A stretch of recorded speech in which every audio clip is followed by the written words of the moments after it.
What is accelerating, however, is Donald Trump's monster truck stuff is a lot of uneducated, I'm sorry to say this, uneducated voters. They like that shit. They think it's funny. They can enjoy the loud monster truck. They like seeing things get crushed. It is kind of fun. I understand the appeal. So not only is it's a disadvantage for Trump in the sense that kind of like upscale whites are not liking Trump, but downscale whites and downscale people of color are liking Trump more. And that's exactly what the Impulsive, I think we should watch the HASAN coverage of the Impulsive just so I can mold. And like that Impulsive thing legitimately may represent a turning point in the election, because that never would have happened in 2020. Mike Majlak has a podcast. It's called Impulsive. Some of you may know it, some of you may not. Very big podcast. And they, yesterday, had a conversation with a particular individual with a red tie. That particular individual is also known as Donald John Trump, the current president of the United States of America, secretly. And the former president of the United States of America as well. Number 45, number 47, and maybe even number 46. Let's take a look at what happened in this process, in this conversation. This is going to be great. I think so too, Mr. Trump. This all my life. On the one hand, I'm like thinking about the ethics of such a thing, like promoting Donald Trump, which is like hilarious to say because he was the president. He's like, why are you promoting Trump? It's like a funny thing to say. But also on the other hand, I'm like, it's such great content. And honestly, my content brain side gets way excited. Yeah, that was Personally, my feeling is if Donald Trump comes on your show, you should be roasting him. He should be pissed off because you're asking him questions. If you're kissing his face like this, if you're getting all close like you're about to make out, this is gay, by the way. And notice how much Donald Trump loves it. I haven't seen Donald Trump smiling legitimately in a very long time. But when he gets close enough that he could kiss the Impulsive crew, he's getting excited. He's waking up. He's got a pep in his step. was me on the trailer. This is Trump for Pride Month. Won that fight. That's what I thought. That was your baby. Some people still think you did win that To you fight. guys. Oh, no way. We got gifts. Oh, nice. Sells for a lot of money. This thing. Oh, no way. Oh, thank you, President. He split it up here. Thank you, President. Oh, amazing. This is Is this your mugshot? This is, yeah, can you believe it? You're a gangster. This is what we're reduced to. You know, No way. No way. Should we put them on now? Yeah. I'm so jealous. Like, oh my God. I'm jealous, but also I'm excited because like I don't think I've ever been this close, like this immediately and directly close to Donald Trump. Like, think about it, chat. This man sitting in the corner, the host of the Impulsive podcast, has sat here. You know what I mean? Donald Trump has never smiled like that with any of his kids except Ivanka. Eric Trump was in the rubber room. You know, they found Eric Trump in his bathtub with an empty pill bottle next to it. You know, this set Eric Trump to get his stomach pumped for sure. Like, this is literally the closest I have been to Donald Trump. That's mighty parasocial of you. Yeah, I am parasocial for Trump. That's amazing. Why didn't you ask him to mention you? Dude, if I knew, I would have helped them produce this. 100%. I would have given him some solid questions, like not like obviously contentious ones, but like questions that would trip him up at least a little bit, but massaged in a way where it's like a good enough question that he will answer it. Tells. Well, Elvis had one. Frank Sinatra had one. This shirt? But we've eclipsed them. A long time ago, we've eclipsed them. This is crazy. It's pretty cool. Isn't it cool? I have to be honest, I'm It's jealous. actually, you know, I'm not sure if I love it or not, but No, it's it is good. what it is. It happened, and might as well monetize it. Well, Mr. President, people surely love it. They love the picture. They rallied behind it. They're rallying behind you now. Well, they More are. than ever. And you know, we had the biggest fundraising, I think, ever for any candidate ever anywhere in the world in the last 8 or 9 days. In hundreds of millions of dollars. And too bad it couldn't have been done for other reasons. But they viewed the case as being so corrupt and so ridiculous. You know, every one of the legal pundits, and you know, they're great guys. When you look at Dershowitz, the whole group, you know, that whole group of people. Bringing up Alan Dershowitz to Logan Paul and Mike Majlak is crazy. They have no idea what you're talking about. And if they did, they would probably not even be that fond of Alan Dershowitz. Also, Okay, bro. The point is that Donald Trump is saying legal scholars agree that he's right. This is Donald Trump's rambling bullshit. But low IQ Americans, and I'm sorry, but that's what there are, they go, well, it looks like he has an answer. You know, like, it's not like this is a thing. For a lot of people, I don't know how to say this. Okay, I'm going to explain it. A lot of people don't know shit. So whenever somebody starts talking with confidence, they kind of go, well, it looks like you know something. And they just kind of trust it.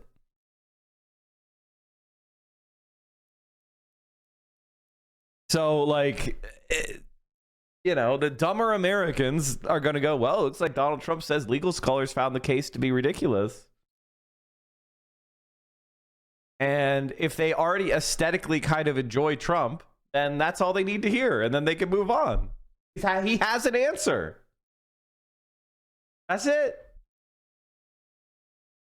also known to the average human being as Jeffrey Epstein's pedophile lawyer. It's like, yeah, Mark Levin, good guy. It's like, dude, these guys don't know Mark Levin. What are you saying? Andy McCarthy, Jonathan Turley, Greg Jarrett, every one of them, they came out. That's and so they funny. Bringing up Jonathan Turley to Logan Paul. Great guy, Jonathan Turley. I call him Jonathan Turdley. There's something very funny about this. I just can't seem to wrap my head around it. Is you know, you got these felony convictions and a lot of it, like more than Al Capone, right? And there was an uprising and people showed you their support with their donations. And a lot of people are saying it points out that actually the unjust nature of Bro, I love how woefully unprepared Logan Paul is to have this conversation. He's just like saying words. My man has been given a script. This is awesome. He's like, yeah, an uprising is happening. It's just like Al Capone. It's like, what are you saying, big dog? Oh, it's so good. Please, Michael, bring it in. Bring it in. of America's justice system. So my question is, like, if that is your belief, if that is their belief, why do you have the desire to give your time and energy to a country or a system that's trying to take you down? So Someone in the chat said this is just like those Modi interviews. It's so real. It's like, Mr. President, what's your favorite color? Mr. President, how do you eat a mango? Mr. President, sir, why do you devote so much of your time and energy to this beautiful country that you love, even when this beautiful country that you love has done so many wrong things to you? I ran twice. I did much better the second time than the first time. And if I didn't, I wouldn't have done this.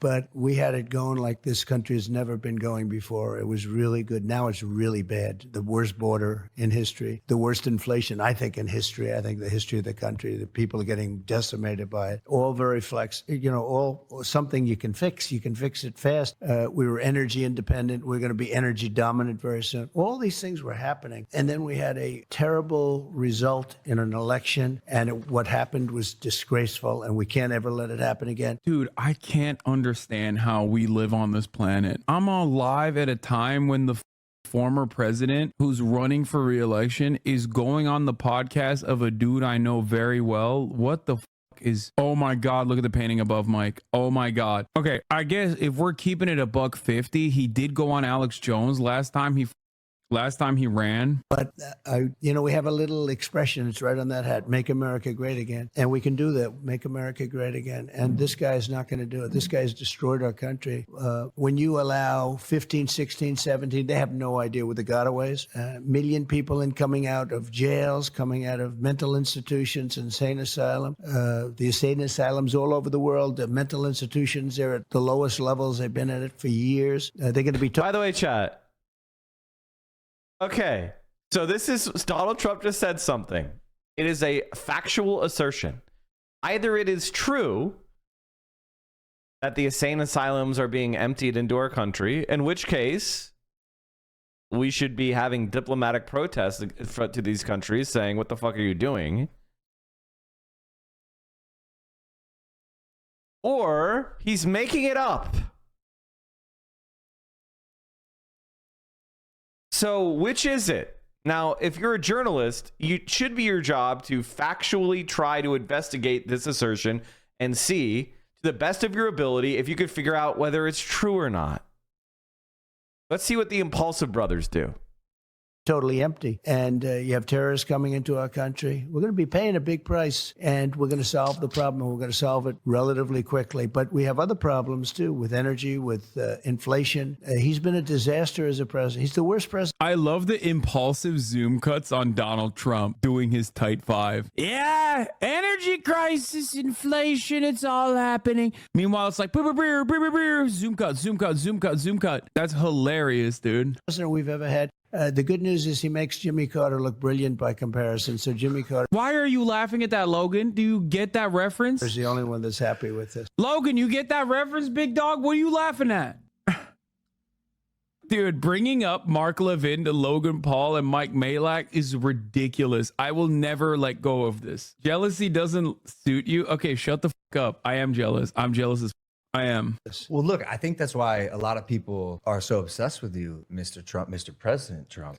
Well, because you're already a billionaire, right? You are essentially serving these people, and you don't have to be doing it. The president. No. What? What does that mean? What is a billion? How does a billionaire serve people? Come on, bro. What is happening? Where is the Logan Paul of Black Lives Matter? I want that Logan Paul to come back. I want the Logan Paul that was like, yeah, that's right. You know, systemic racism is real. We need to put an end to that shit. I'm embarrassed that it's taken me 25 years to realize this. It is not enough to be not racist. You have to be anti-racist. If you're By the way, I want you to understand something, chat, that these guys, this is a normie. They float around with whatever the effluviant is flooding in the pipe. They're like, this is why those of us who have ideological convictions should lead and not be looking at these fucking entertainers with no beliefs. you're white, if you look like me, use your privilege. And for those who do not think white privilege exists, you are delusional and you are part of the problem. Being the president seems like a very hard job. You were at 3 meetings just before this, but Okay, he's not president right now. That's number one. And number two, if you read enough, and back when I used to read books all the time about how Donald Trump became president, because it was a fascinating story. And I don't think he thought he was going to be president, big dog. I don't think so. He just kind of got in there and was like, oh, you know, he didn't think he was going to be president. Also, he's not a billionaire, I don't think. I don't think he's a billionaire at all, actually. Like, this was a shocking turn of events for Donald Trump. I think it was The Devil's Bargain, Joshua Green's book, like literally one of the last books I can remember reading, where they talk about like how he's just kind of sitting there and no one thinks he's going to win, including himself. Or was it Fire and Fury, maybe? The Devil's Bargain is the book about Steve Bannon. It's a really good book. I really like that. It's one of the last books I read, which is crazy. an attempt to improve your country for these things you're saying. Twitch brain rot, chat. Twitch brain rot. Used to be smart. Used to be hardworking. Used to be a hard worker. Used to be a reader. Now he's just a gamer.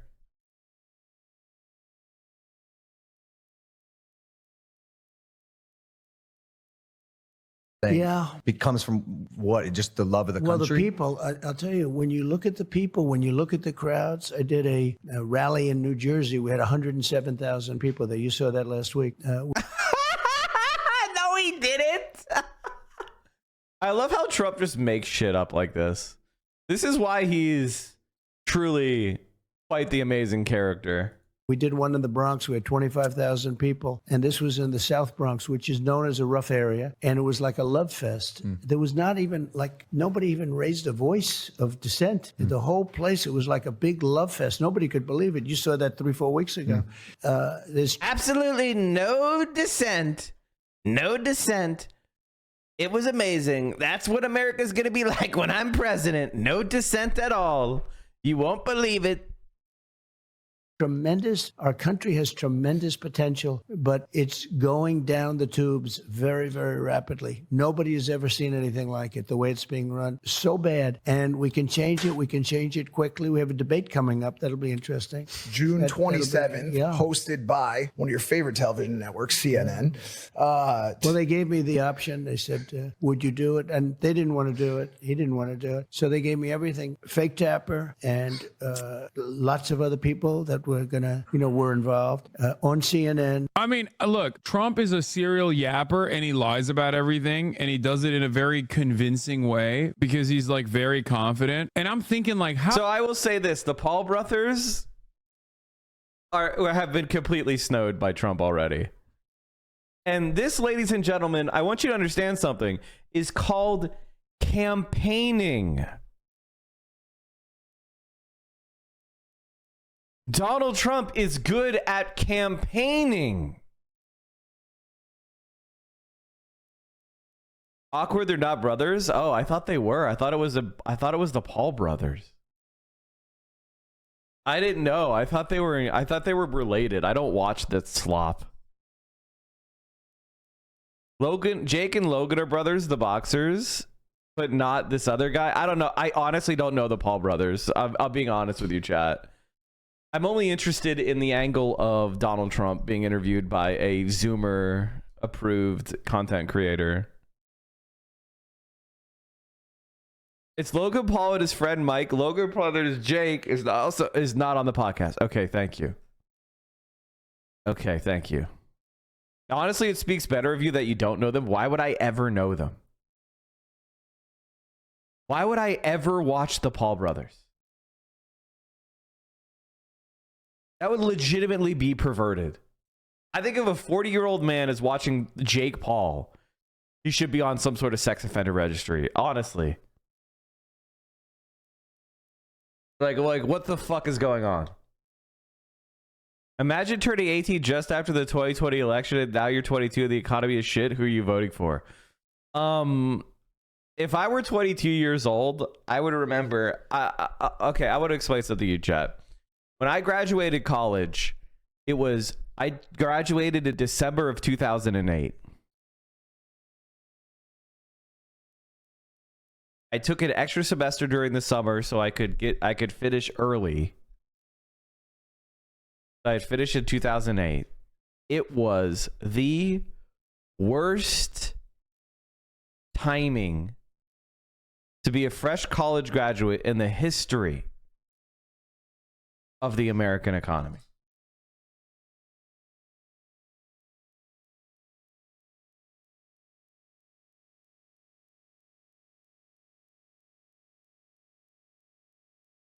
So if you're trying to compare being 22 today to what I was like when I wasn't 22. I was like 20. What was I? 20. I was 24.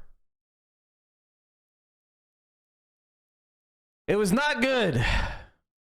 How would I react in this situation? And like, yeah, I'm armchair quarterback in here and being like, oh, I would like address some of the lies that he's saying, but like I probably wouldn't. Like I wouldn't be able to if he's just like sequentially deploying lies over and over again. And I would. Okay. I'm not trying to bust up HASAN. I'm really not. But give me a fucking break, man. Give me a fucking break. If you found out that you were going to interview Donald Trump, you wouldn't sit down and watch a couple of his speeches for like talking points that he always says and then go and like debunk them and challenge them and set up some graphics and set up some, information that when he says like Venezuela is they're emptying all their insane asylums into America. Like I've heard him say that before. You're telling me that you wouldn't go and prepare for that? And then when he say it, just own him? Like, what? If you don't think you could do better than the Impulsive podcast, what are you doing? I guess he's just being nice to his friend? Like, this is crazy. They're practically riding his dick. Definitely drop some of the sillier things that he's talking about with like how big the crowd is in the Bronx. You just kind of have to let him yap. They thought that I wouldn't do it because it's CNN, but I've done plenty of CNN. I did a town hall not so long ago with CNN that worked out well. But I think they'll be fair. I think they're going to try and be fair. I mean, as fair as they can be. But I think it's important for there to be a debate. So they said, "You want to debate?" Yep, I'll accept. You don't even have to tell me. Then they said CNN. They said the different people that are involved. But let's see what happens. I used to get along with Jake Tapper. We'll see what happens, but it doesn't matter. Whatever it is, it is. That sentiment that CNN might be fair to you, They might be. is a bit of a departure I'd from say your a good normal 10% chance. from your normal hardline stance. Do you think that you're starting to come around or soften your views on some of the networks that you may have not gotten along with in the past? No, they're fake news. Yeah, fake news. No, they're so bad. One of the good terms, right? Fake news. But no. Dude, this is why he's so good at or was so good originally. Look, Logan's ears perked up when he said fake news, because from Logan's framework, he is basically like Barney. You know what I mean? It's like talking to Mickey Mouse, and this is a catchphrase. He's basically repeating his catchphrase. So people are going, "Oh my God, you're repeating your catchphrase that you're famous for." And a lot of us like to assume that we don't view politics as team sport. We understand how serious this kind of stuff is, but no, the overwhelming majority of Americans, due to the duopoly stranglehold. Okay, Hasan, bro, that is two separate things. I can view politics through ideology and policy because I'm an intelligent human being who has my own goals, and I don't identify with the Democratic Party. All right, I am not a brainlet. Now, you're right. The average voter is a fucking brainlet, but that's not me. And if I was interviewing Donald Trump, I would roast his ass on policy. And I would force him to make statements on the Gaza war. It'd be like, Joe Biden has been supporting Benjamin Netanyahu to the hilt, and it looks like it's been really bad for Israel. The rest of the world is abandoning us because of all the children that are being killed. Do you have anything to say about all the children who have died? Do you support Netanyahu like Biden does? Give him fucking hard questions. Force him to be a little Zionist, or if you know anything about Donald Trump, I almost guarantee you that if you pushed him back, he would either leave immediately or he would agree with you because he doesn't believe in anything. I can't wait to see how and I'm giving them the benefit of the doubt. I'm just saying it is what it is. And you'd never come close to meeting with this context ever. Exactly. Donald Trump would know who I am, and I would never, ever, he would never, ever, ever, ever, ever allow me to interview him because he knows how it would go. And the one party in practice, duopoly in theory system that we have feel exactly the same way that these guys do, where it's just it doesn't really matter. This is a character. No, I don't think so. I thought maybe, I had one with every single liberal in the chat that has been you don't understand, voting for Biden is going to save America, as opposed to Donald Trump, who's going to ruin America. You are doing the same thing that Logan's doing, but just in the opposite direction. And at least Logan Paul understands that he's not the brightest light bulb in the room when it comes down to politics. Over the years, I've been very much involved with Mike Tyson. Mike is a great guy. My son, I have a beautiful boy, Barron, and he loves Mike Tyson. He's a big boy. Big boy. He's huge. He's a big boy, 6'9". God, they know how to glaze. They know how to glaze older white men. I never understood how the Paul brothers, and Logan grew so much, but now I'm getting it.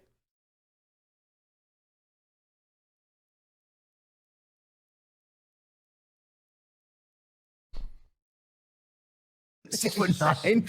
My PDF's at 6'7". And I couldn't get him to play basketball. Play soccer. Bro, he's 6'9". He needs to play basketball. You need to force your son to play basketball. That's a waste of Slovenian genes, okay? The fuck are we doing? He's bulking. He's 6'9". Get his on the court right now, bro. It's about to be the next Osama bin Laden. A waste of... You see, Hasan, if you had a son that was 6'9", you would have played basketball with him all the time as bonding and father-son time, and he would have played basketball and you would have coached him because you care about your son and you love your son, But Donald Trump doesn't love his children and doesn't give a fuck about his children, so of course he's not going to spend any time with them. He just wants to say to him, hey, play basketball, and then go and rape someone in a fucking dressing room. All right, he doesn't have the ability to feel human love. height. His tall ass should have been balling too. Soccer. He's a good athlete too. Good student. Big good boy athlete. for soccer. But he's 6'9". It's insane. Good Well, looking. first of all, I mean, I think 6'9" might be a little bit big for soccer, but I mean, you could be like, has there ever been a 6'9" striker? Or I guess what would it be? A center back? Fullback? You just have him challenging for every header, just clearing it out. Peter Crouch. Ooh, see, I'm not a soccer fan, but I studied the game so I would understand it in a very autistic way. So I like understand the game structure, but I don't care about it. And I know, I understand the strategies and positions and shit, but I don't care about the players.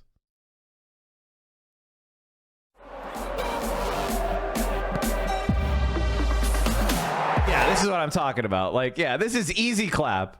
You just send your, you just center it and let your 6'9" striker just head it in.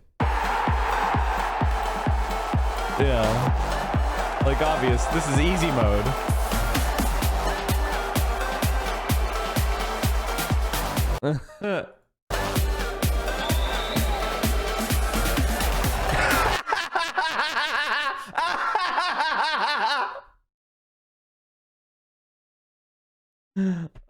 Amazing. Okay, that's exactly what I was picturing. Guy, but he is a tall one. There's no question. I say, Baron, I don't want to take a picture next to you. It's Slovakian. we ought to make him a fighter, maybe. No, I don't want. Guys, it's 2024. We want to spend less and save more. That's just a fact. But how? Okay. We always see skipping you that. with a single gallon in your first tank of gas. Thank you, Upside. Back to the show. We always see you at the UFC fights. Yeah. So you're obviously a fight fan. I like it. I really enjoyed it. I think Dana White is one of a kind. Donald Trump, this is another point. Donald Trump, UFC. UFC is a perfect example of what I'm talking about. UFC is a perfect example of what I'm talking about. If you like UFC, you are either a socialist or you are a Neanderthal brain. There's no liberals who like UFC. Okay? UFC is like an anti-liberal zone. All right? So it makes perfect sense that Donald Trump is doing better with the type of people who watch UFC. Now, I don't know if you know this, but when FDR was president, the people that liked UFC would have voted for the Democrats. All right? The guys with calluses on their hands would have voted Democrat. Now, people with calluses on their hands are not voting Democrat. That's the issue. Is like all the conservative babble about like working hard and, blah, blah, blah, blah, blah. That was all bullshit because no conservative was like that is now becoming that way because Donald Trump is appealing to those people who have been abandoned by the Democrats. I'm a socialist, but I don't like UFC. I didn't say every socialist likes UFC. I'm just saying that of the people that are on the left who like UFC, you're not going to run into a lot of libs. Libs don't like UFC. Well, I like it. Okay, LMAO. Yeah, exactly. Fucking lib. You're not supposed to say you're a lib, chat. Look at the history of Minnesota's 8th congressional district. Perfect example of this. Since when do socialists like worker exploitation? What are you talking about? Are you confused? I'm not saying they like the fact that UFC is run by one of the greediest, most evil bastards in the history. They like the blood sport. It's very, how do I put this? Fragile masculinity coded. Americans have nothing to fight for, so they fight in a chain link fence to feel tough. We got to get in the octagon. And they think that sounds tough or interesting.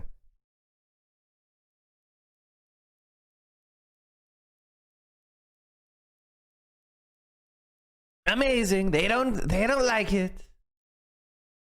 And he's been generous to me. He's made a great statement about me the other day. I saw that. That was a nice statement. Well, because you've had his back for. Well, since, I did, and rightfully. I think, the expression "everybody's replaceable." How could you skip our ad? Come on, bro. You guys have enough money. You motherfuckers are posting. How could you skip our ad? Unreal, bro. You're literally posting prime bottles on this interview. Okay, you made enough money. You made enough money. This interview is gonna go nutty mode with the ad rev too. I showed the link. It's ethical. It's ethical react. Like, if you like Dana White, I think you're an evil piece of... Like, Dana White is one of the most evil scumbags of all time. UFC fighters are the most overexploited people in combat sports. Dana White is the scum of the earth. Like, it's ridiculous that they're not organized. Like, but the fighters are brain damaged, so they're all conservative, except for like one. I'm not sure anybody could do the job he does. Is unbelievable. Yeah. He gets. I met Khabib, who's 29-0, and his father died, and he just said, "That's it for me." And his father was great at what he did, and probably he never lost even a round. I think 29-0. They say he never lost a round, and I thought he was great. And Khabib for sure hates his motherfucker. No, he doesn't. Are you kidding me? Khabib literally walked up to him, shook his hand, and was like, "Mr. President, can you please?" The thing that I love about the Dagestani fighters is they all speak English. I think they recognize early on that like you got to be able to speak English so you can like talk shit. Yeah, Khabib walked up to him and was like, "Sir, please, Palestine, save them."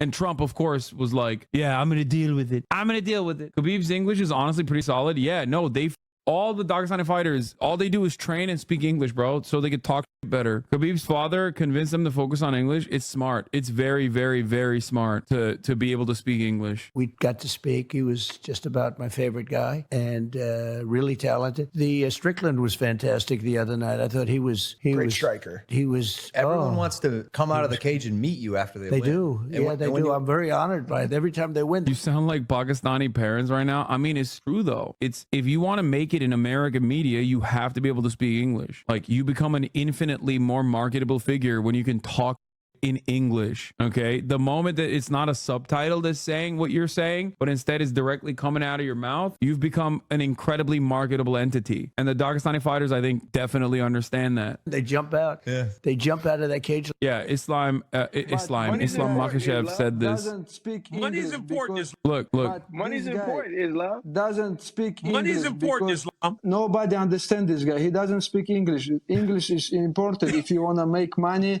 you have to speak some language which everybody understand. So I gonna smash your boy. Go to sleep. It's sleep time. Go to sleep. No tap out. You don't tap out. Go to sleep. These people, they come here to see you. These people, they come here to see you. You talk shit. Go to sleep. And when you enter the arena, there's an eruption of cheer. Islam is one of the scarier fighters, I think, in UFC.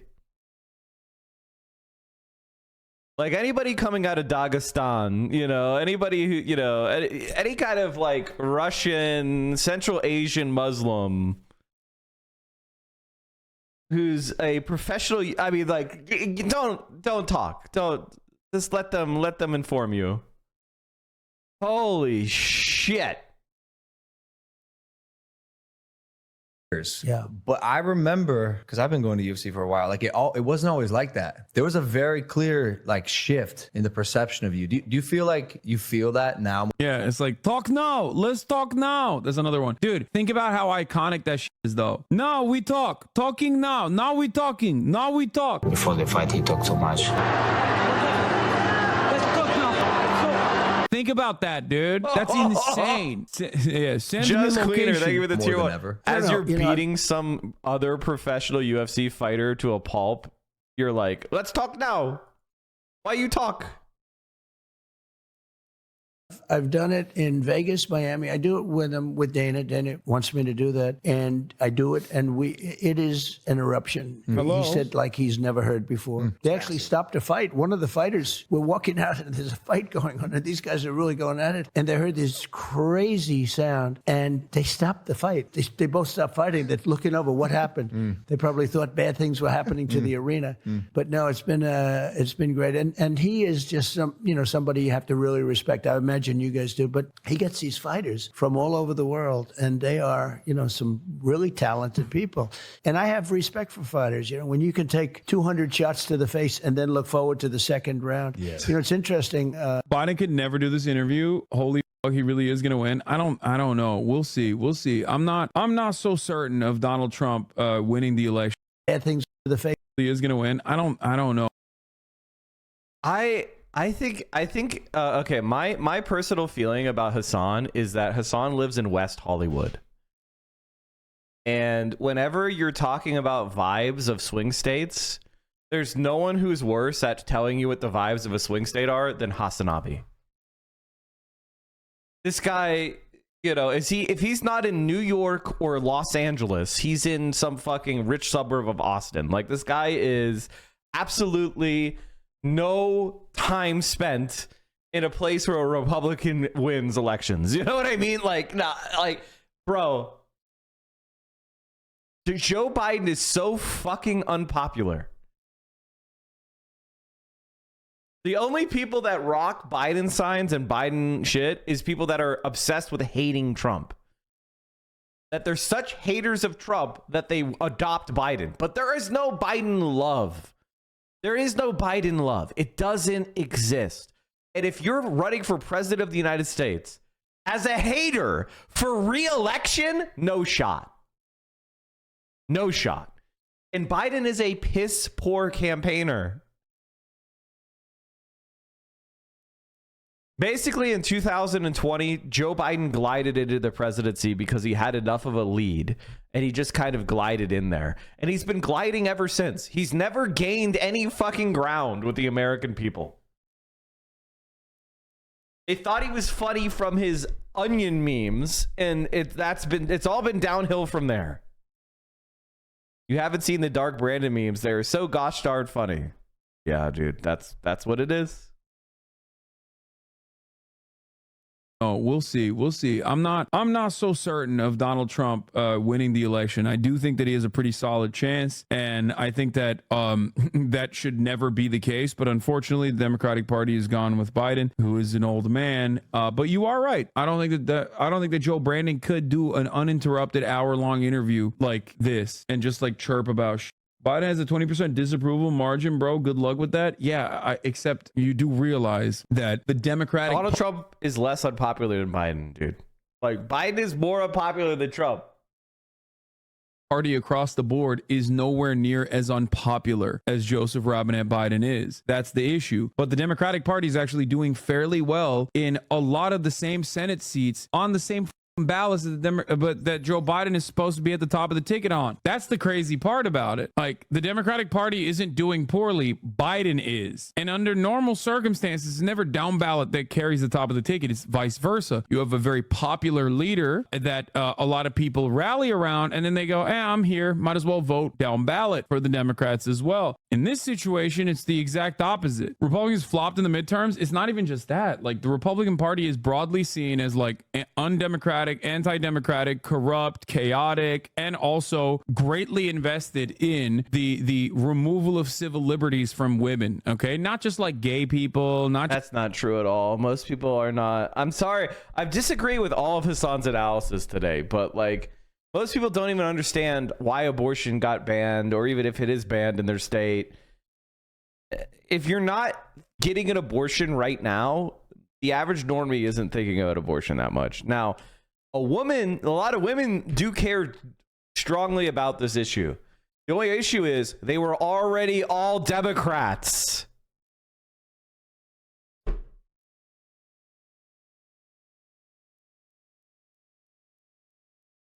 And like, hey, if abortion, like if there's a thing on the ballot saying should abortion be legal, 60% of people will vote yes. But then the people that are Republicans, and then those same people who vote yes that abortion should be legal will go vote for Republicans down ballot. The majority of them don't know the rulings that made abortion illegal in individual states. Exactly. People are just completely floating in the air about, they don't know shit. Dark Divination, thank you for the tier 1. just queer people, not trans people. What are Dems going to do? They can't win a majority in the Senate, and no judge is going to retire under a Democrat president. I mean, I think they could win 50 if they get lucky. But a significant portion of the 50 Democratic senators we have support the filibuster. So it's literally not going to make a difference. Like if Joe Biden wins or Donald Trump wins, it probably doesn't make any difference on abortion. This is a fact. This is a fact. Because no Republican judges are going to resign under Biden. So at best case scenario, you get what? Sotomayor to retire and maybe Elena Kagan to retire, and you appoint 2 more liberals for them. So you have, 3 55-year-old libs or 45-year-old libs, and nothing changes. It's the same decision. It's still 6-3. So you're hoping 2 conservatives die? Good fucking luck. They're going to stay on there until they die. And the moment a Republican wins, a bunch are going to retire. And then you're going to restart the timer. The Democrats have maneuvered themselves into the worst possible situation. People say it was independents thought Trump was moderate that won him in 2016. Nobody will think that anymore. I think that's dumb. Why would people think he's not moderate? What are you talking about? What are you talking about?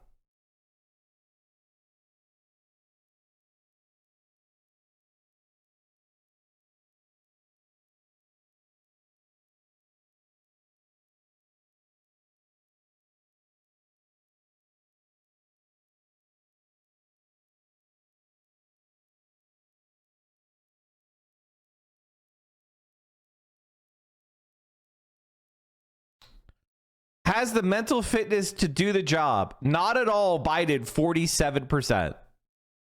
Not to 15%. So that's what? 62% of Americans don't think he has the mental fitness to do the job. Has the physical fitness to do the job. 56%. Picks good advisors.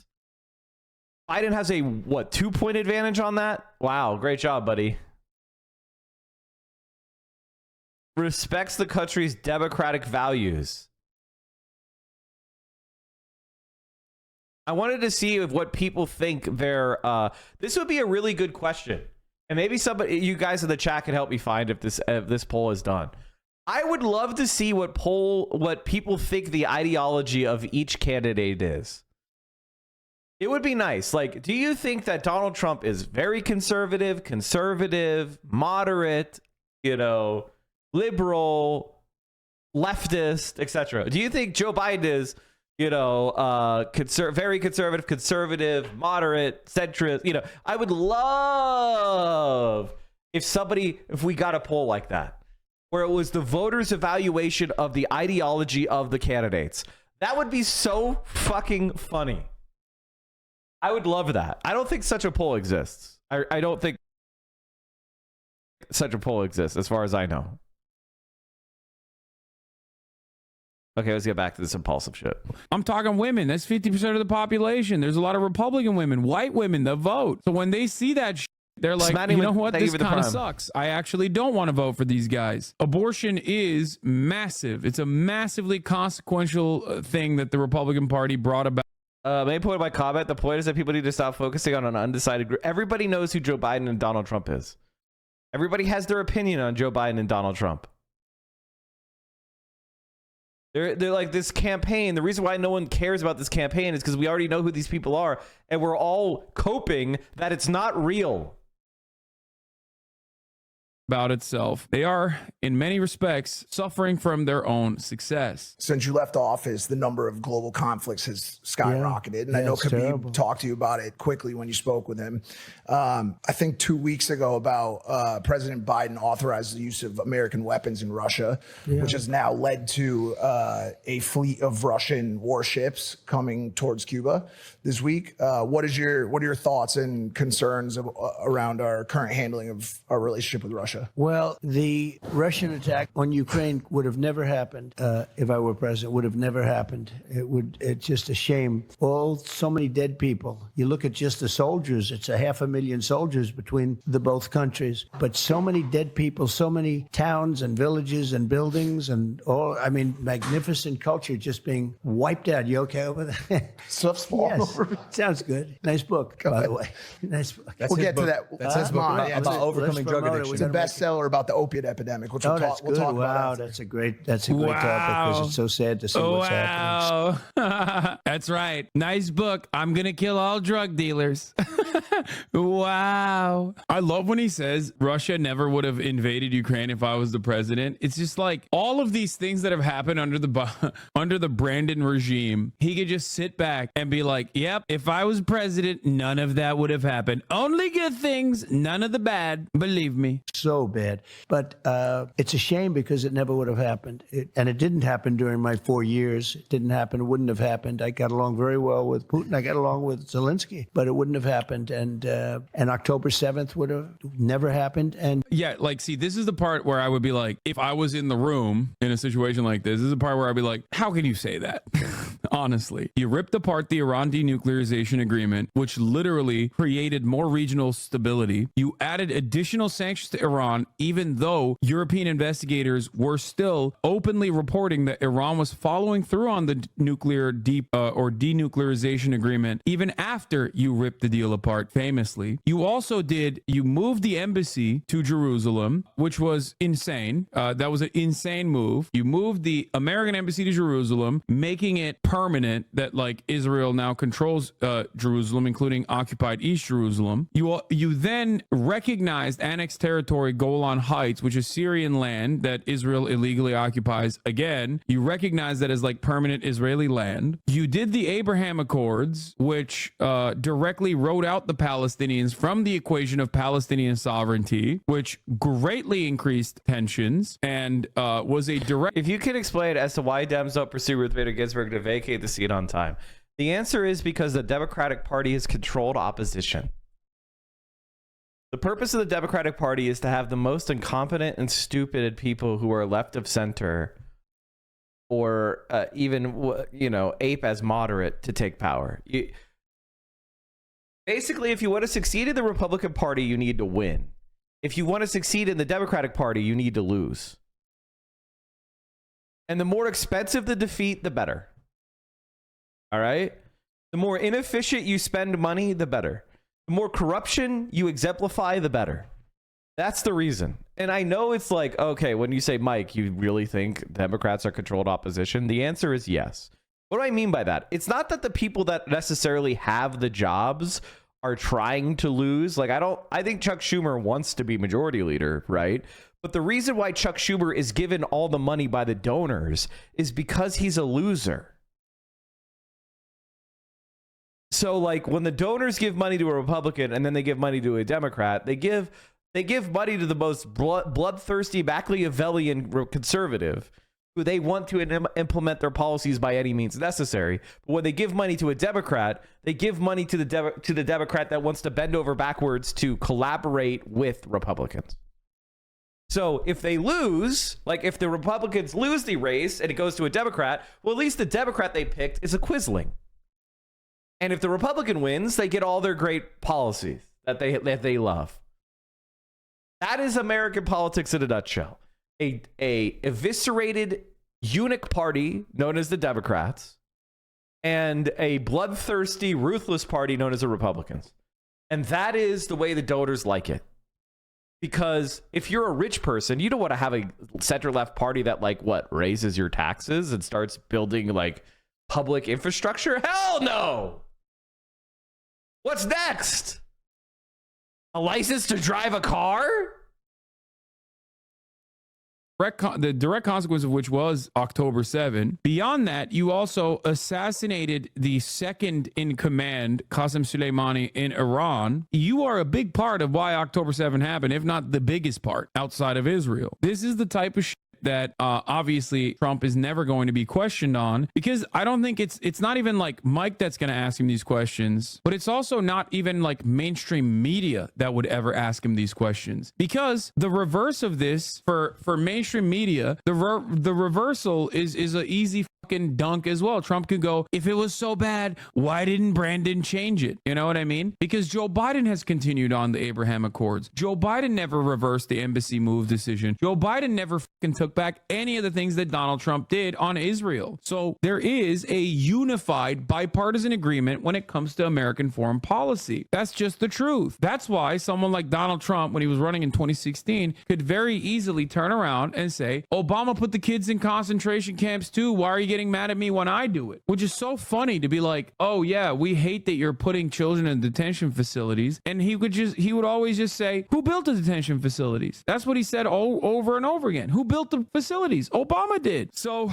that is part of the reason why I'm very, very frustrated with the Democratic Party all the time. Inflation would have never happened, and the withdrawal, the kind of withdrawal, we were getting out of Afghanistan with dignity and strength, but to get out the way, I think it was the most embarrassing day in the history of our country. And I actually think that the way Afghanistan worked, I think that when Putin looked at that, he said, wow, let's go in. And you know who else looked at it? President Xi of China. And he is looking at Taiwan, and he's drooling over Taiwan. And so something could happen there. We've lost a lot of respect. Do you think this potentially be the end of the Democratic Party like the Whigs? Like they lose so badly it's fatal? I mean, I find it hard to believe that this is the moment the Democratic Party collapses, because I do think there's a strong enough anti-Trump population, right? Like, so here's the situation. Donald Trump wins. The Democratic Party massively underperforms. I mean, obviously there's two responses that could happen.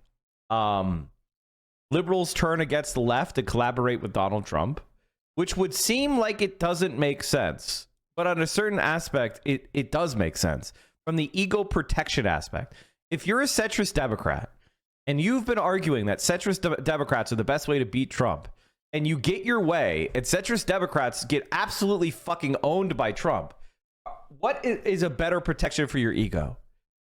Is it to then collaborate with power and smash those annoying people who called you wrong? Or is it to give up power to the people who called you wrong and who you fought with for years and admit your entire belief system was wrong? Obviously, the ego protecting move is to collaborate. So they're going to collaborate. They're not going to go like, oh my God, you're right. We should have raised the minimum wage when we had the chance. Oh, you're right. We should have made gerrymandering illegal. No, they're going to go, we have got to pass laws making it illegal to be a socialist. Socialist registration. You're a Chinese spy.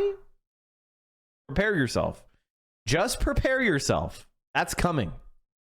They're laughing at us all over the world, and that wasn't happening 4 years ago. And with you back in office, you think we'll get that respect back? Yeah, we'll get it back. Yeah, this is ridiculous. If there's one thing that was universally acknowledged, it was that America did become more of a left. Consistently outperform polls.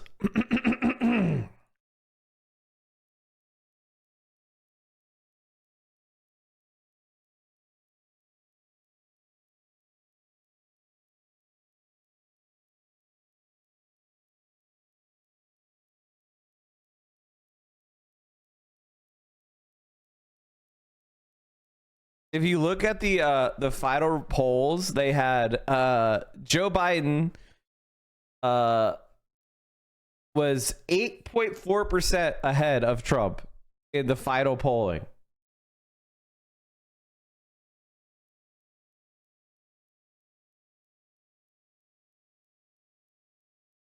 On Real Clear Politics, Joe Biden was up 7.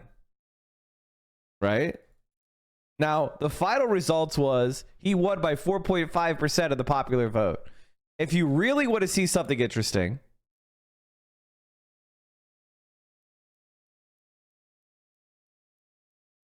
first of all, look how many swing states they had in 2020. And guess what? Florida and Texas were not swing states. Florida, Real Clear Politics average, Biden 0.9%. Final answer, Trump plus 3.3. Wah, wah. Polling. It looks like Democrats didn't overperform the polls in Florida. Well, I'm sure they overperformed the polls in Texas, right?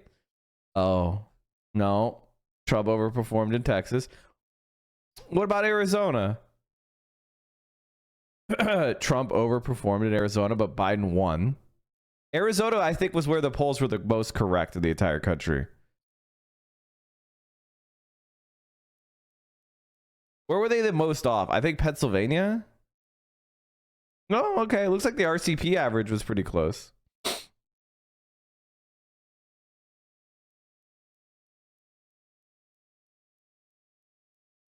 Oh, Wisconsin. RCP averaged plus 6.7, final result 0.7. So, as you can see, just going through these polls, Trump pretty much is the one who overperformed his polls.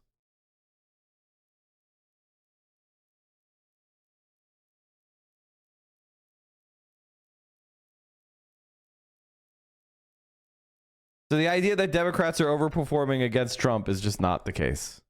Laughing stock by our ally.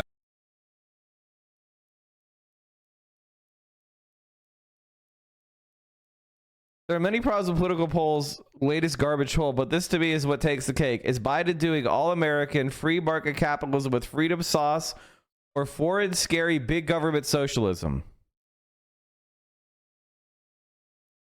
30% free market capitalism, 48% big government socialism, 22% don't know, refused. What is wrong? What are you surprised about this? I think this woman may be fucking moron, like a complete fucking moron. Like, reading her post made me want to say a slur. Like, Jesus Christ, how stupid are you?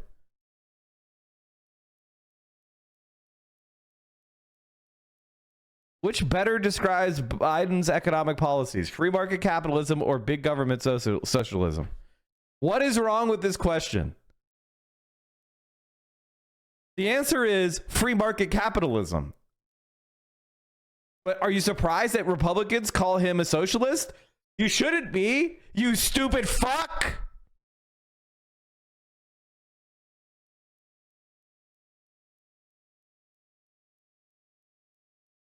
Probably meant 2022, yeah. I love when Democrats outperform the polls by losing the House. They didn't lose the House by as much as we thought they were going to lose. Okay. Especially during his administration. Literally everyone laughed. So when Joe Biden loses, it won't be, well, we didn't think he was going to, it was closer than we thought. Is that going to be your cope? At his face, everyone laughed behind his back. The entire world was like, look at this dumbass. Now, the saddest part about it is that they're still laughing because now we substituted one jackass for a drooling, demented idiot who can't probably keep his bowel movements restricted for a long enough timeline because he's just too old. So now they're still laughing. Now, of course, they won't be laughing for too long because like our kind of brain rot has already completely captivated Europe as it once did less than 100 years ago. It's already happening. But having said that, Donald Trump saying like, no, I'm going to restore the fear and the respect that America had around the globe. That's just like dumb guy. He says that, and it's no different than him being like, I'm a businessman, and I think someone needs to run this country like a business. That's like classic dumb guy. Dumb people love that. They loved going, oh yeah, we got to vote for a businessman to fix the economy. We have to run this country like a business. It's like, bro, what are you talking about? You literally work at Walmart, man. You're getting over every goddamn day. What do you mean we gotta run the country like a business? Like which business? Trump's businesses? He had 7 bankruptcies. The fuck are we talking about? And the other classic dumb guy argument is like, oh, I'm gonna restore respect to America. It's like, yeah, sure, dude. What's your relationship like with Vladimir Putin? I think very good, but I was tough with him. You know, I ended the pipeline. He built, it's called Nord Stream 2. Nobody ever heard of Nord Stream 2 until I got involved. And it was the biggest project ever done in Russia. I mean, you know, this was a... I'm not gonna lie, I don't think Logan Logan Paul knows what Nord Stream 2 is. No disrespect, but like he's checked out. Okay, he's like, what? Okay, Nord Stream 2. Okay, got it. Pipeline that was going to supply oil and gas to all over Europe, Germany in particular. And I said, what are you doing? Why are you doing this to Germany? I said, we're defending you under NATO, and you're paying billions of dollars a month to Russia. You mean we're defending you, and you're giving the people we're defending you from, we're giving you the defense, but you're giving them money? Even on the Nord Stream front, it's like, well, Brandon blew it up. You know what I'm saying? Trump wasn't with it. Brandon blew that shit up. Now, here's the thing. Well, that's so we can sell our fracked gas to Europe. Or we could sell our oil and gas to Europe because America is the top oil and gas producer now. So we're building infrastructure so you guys could compete with European energy consumers. No solar panels for you. Those are from China. But you can compete with European consumers on natural gas. Okay, here's the thing. One thing I will mention, as far as like Trump constantly talk about NATO, the major difference between Donald Trump and Joe Brandon is that Trump keeps saying, I'm going to not disband NATO, mind you. He's not saying that at all. He's going to demand more money from NATO members, right? He keeps asking, like, I need more money. I need more money from all the NATO nations. He has even gone as far as to say at a rally, I believe, that if Russia invaded a country and that country had not paid money into NATO, like had paid more for their defenses, that he would not defend that country, which of course makes everyone in the blob, in the NatSec side of DC go crazy. They hear that and they go, oh my God, he's going to destroy NATO. Now, this is born out of two different reasons. One, because Trump doesn't really fully understand that like NATO is really good for the American military industrial complex. They get to buy our weapons, you know what I mean? Like it's a way to reassert American dominance around the globe. They have American bases, they put American soldiers there. We get to create this endless cycle of security. It's a protection racket for the United States of America. So that's not how the dynamic with NATO normally works. However, one can also make the argument that like Donald Trump is, you know, doing a little bit more extortion on the protection racket in a way that where the mob guy does it. You know what I mean? Maybe the mob guy comes in, says, hey, your glasses are broken. Would be a shame if it got broke again. Maybe you need to pay us so we protect you. And then next time around, he still comes back and he's like, you know what? I think we need more money to protect your storefront, actually. So I think that's what Trump is doing a little bit. Inflation has come to the American protection racket. I tell the press all the time, no, the fact that I get along with Kim Jong-un, North Korea. That's crazy. President Xi. That's crazy. It's all good stuff getting along. But nobody ever took money out of China like me. I took hundreds of billions of dollars out in the form of tariffs and taxes. No other president took not 10 cents. And, you know, China built their military because of the United States. The United States was giving them hundreds of billions of dollars a year in excess flow. Nobody's ever seen anything like it.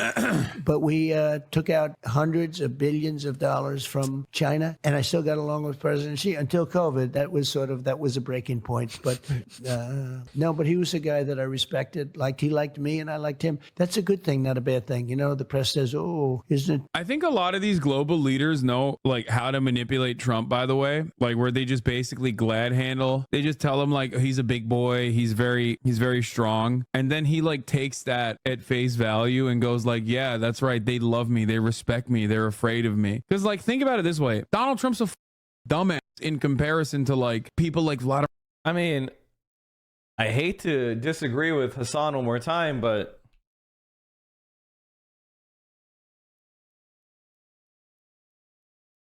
I don't think he's glad handling.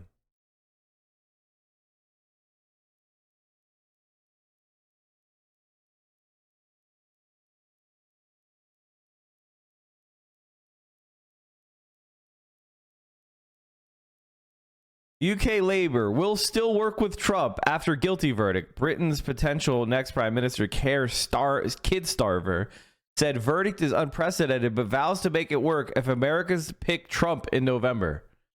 I don't know. It seems like they are kissing his ass because, you know, he was the president of the global hegemon, and the British are our little puppets, our little lapdogs. I don't know. It doesn't seem like they're just glad handing him. It seems like they're actually, you know, jerking him off. Vladimir Putin and Xi Jinping. Like, these guys are elderly statesmen at this point. They have been leading these massive countries for multiple decades in comparison to Donald Trump, who's like a television guy who doesn't really like to read and is now lucked into a phenomenal position of power. So for them, like, they probably thought, this is great. We can do whatever the we want. This guy will just shut the fuck up. As long as we glaze him a little bit, he'll be like, these guys love me. And as far as Xi Jinping goes, yeah, sure, he hasn't led China for decades. Okay, but he's been in politics for a lot longer than Donald Trump has and will lead China for decades into the glorious future, the glorious Chinese hegemonic future. Leader Xi, please alert the authorities. I'm ready. Activate me like the Manchurian candidate, sir. The funny thing is I got along with the tough ones much better than I got along with the weak ones. You had some real weak ones too. I didn't get along with them as well. It's strange. Must be a personality. European leaders, they were weak. Huh? It's probably He didn't get along with the weak leaders like what's her face? Angela Merkel. She left power. She was really embarrassing. She lost her election. Sir, didn't you lose yours? No, it was stolen. a good thing that you get along with the I get along with the leaders tough of the ones. largest countries. You know, there's a very tough one, Viktor Orban, and he's the prime minister of Hungary. That's such a funny thing to say. Viktor Orban is a very tough leader. It's like, bro says he gets along with the tough leaders and not with the weak leaders, and then talks about Hungary. Hungary, the real tough nation of Hungary. Hungary, the worst part of the Austro-Hungarian Empire. The Hungary was the albatross that hang around the necks of the the Austrians. They wouldn't pay their taxes. They were terrible at fighting. The Hungarians were useless. Led by the real tough man, Viktor Orban, dude. Come on. Like, that's insane. When you say that about, like, I don't know, Vladimir Putin, that's fine. He is a strong man, right? When you say that about Erdogan, that's fine. He's a strong man, second largest army in NATO. Say that about Xi Jinping, understandable, right? But like Viktor Orban is suckling on 3 different titties. 1, Vladimir Putin's titty. 2, EU's titty. And 3rd, and most importantly, the Chinese titty. What are we talking about here? Like, he's Viktor Orban, very, very scary. Very tough guy. You know, it's very interesting, though. So Khabib came up to me after the fight the other night, and, you know, you guys would probably say he's the best ever, maybe. And, you know, probably certainly he probably is, and are very close, right? John Jones, a lot of people say. I'd say 1 and 2. And, you know, and he said to me, oh, I hope you can get in because we have to stop the wars. We have to stop the killing, the killing. He was so smart. He understood it. And I think he's friends or was friends, but I think he is friends with Putin very much. Yeah. But he said, we have to stop the killing, and it's true. And I think I'd have that war stopped. If I was president-elect, right after the election, if I win, I will get that war stopped. I'll get it stopped. Khabib wants the war in Ukraine to stop. Yeah, he wants it to be Russia. I mean, by the way, chat, like, he could do that. You call up Ukraine, you say, we're ending our aid for you. Unless you sign the peace treaty that Putin offered, they sign it like that.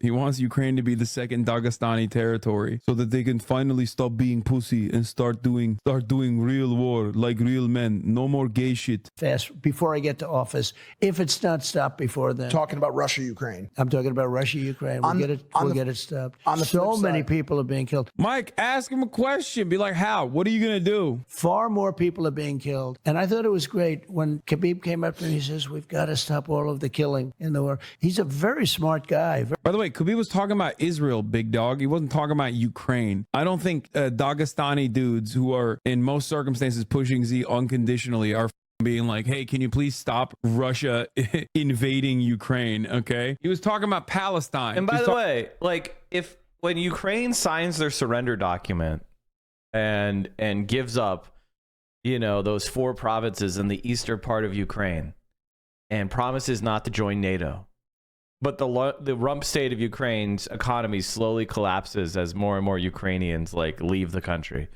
Is that actually going to affect your life? Like, legitimately, is that going to affect your life?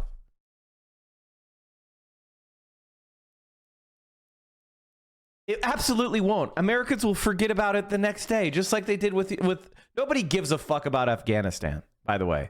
People do not disapprove of Biden because of Afghanistan. People don't even think about Afghanistan. All right. They disapprove of him because of the massive cost of living increase. It just so happened that the Afghanistan embarrassment coincided with the massive spike in inflation that continued to grow.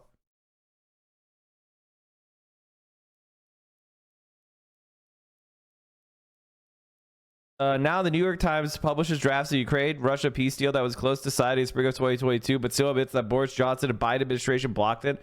New York Times cites statement from viral video that I posted. We managed to find a very real compromise. We were very close to the middle of April, at the end of April, to finalize our war with some peaceful settlement, but it admits other sources revealed that this peace deal, which I posted for more than 2 years, which had some 225 million views, but were deliberately denied or not reported by the media.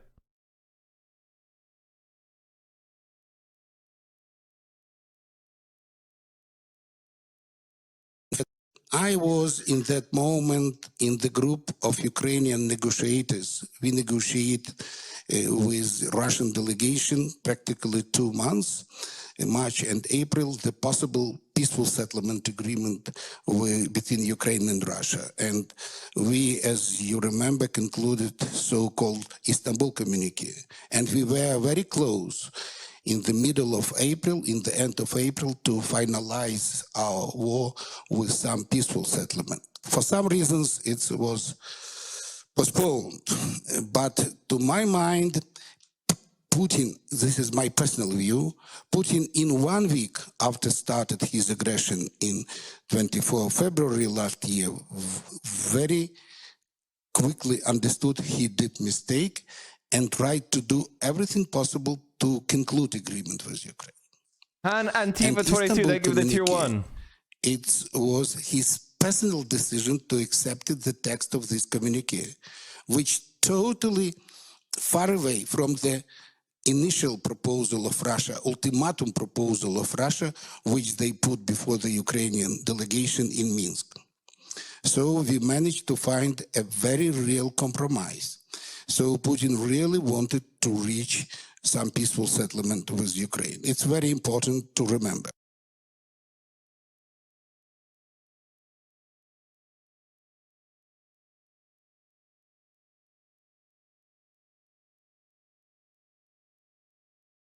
Russia initially wanted Ukraine to recognize Crimea as part of Russia.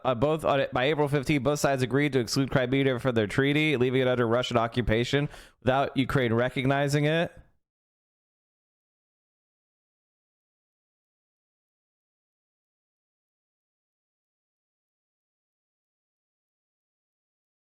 Ukraine's negotiators offered to forgo NATO membership, accept Russian occupation of parts of their territory, but they refused to recognize Russian sovereignty over them.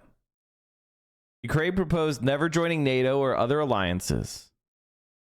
Russia demanded that Ukraine make Russian an official language. Yeah, there was a bunch of laws that the far right passed after the coup to kind of ban Russian being spoken.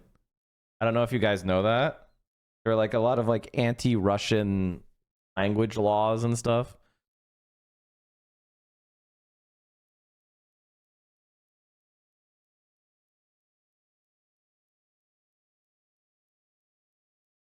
Mr. Putin contends the rest pressured Russia to reject a peace deal. Ukraine's foreign ministry said if Russia wanted peace in 2022, why had it attacked Ukraine in the first place, which is a dodge.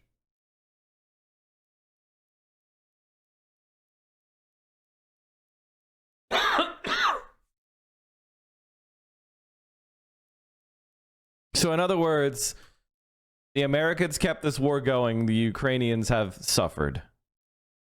Talking about Gaza, right, the notion that he up. mentioned anything but Gaza is silly. He might have said it on Twitter. Yeah, or we some saw that. But when he talked to Donald Trump, I don't think he could even say Ukraine, to be honest. He's like, doesn't his family still live in Dagestan? Very interesting guy. We talked for a while. On the flip side, or on the other side of the continent. Thunder.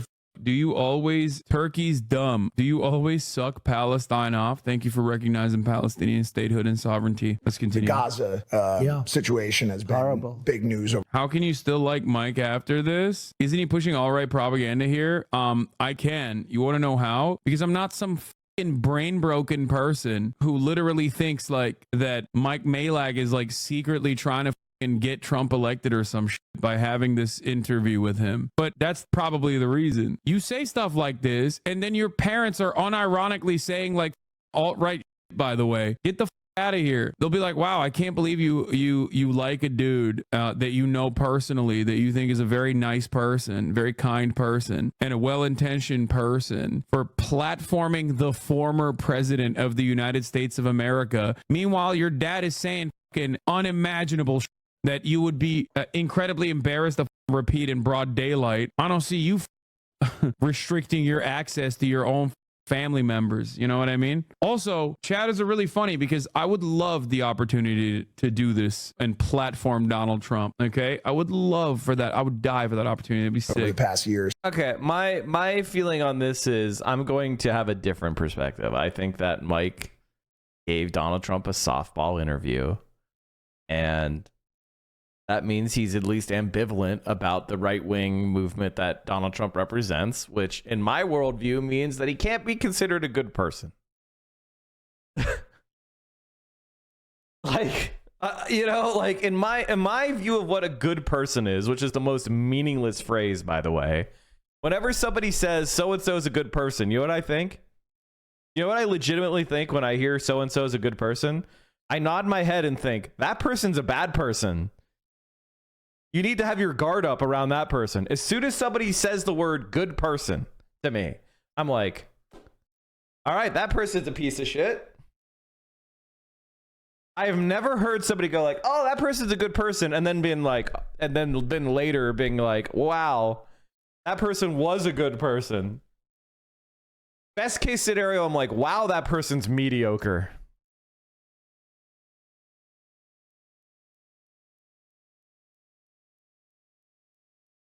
When Adam SS said something that they should ban Russia because if you let too many people in your country speak it, you have about to have Russia show up at your doorstep. Like Russian speakers are some kind of infection. It burned that fact in my memory. Yeah, because he's an Eastern European fascist. Central Committee is such a good person. Honestly, I hate that phrase. So I don't give a shit. What does good person even mean? Who cares? Who cares? Who cares? You know what I care about? What you do. And right now, giving a softball interview to Trump. And okay, let's be honest. What's going on here? What's going on here? HASAN has friends and he has connections with people that are in the influencer space.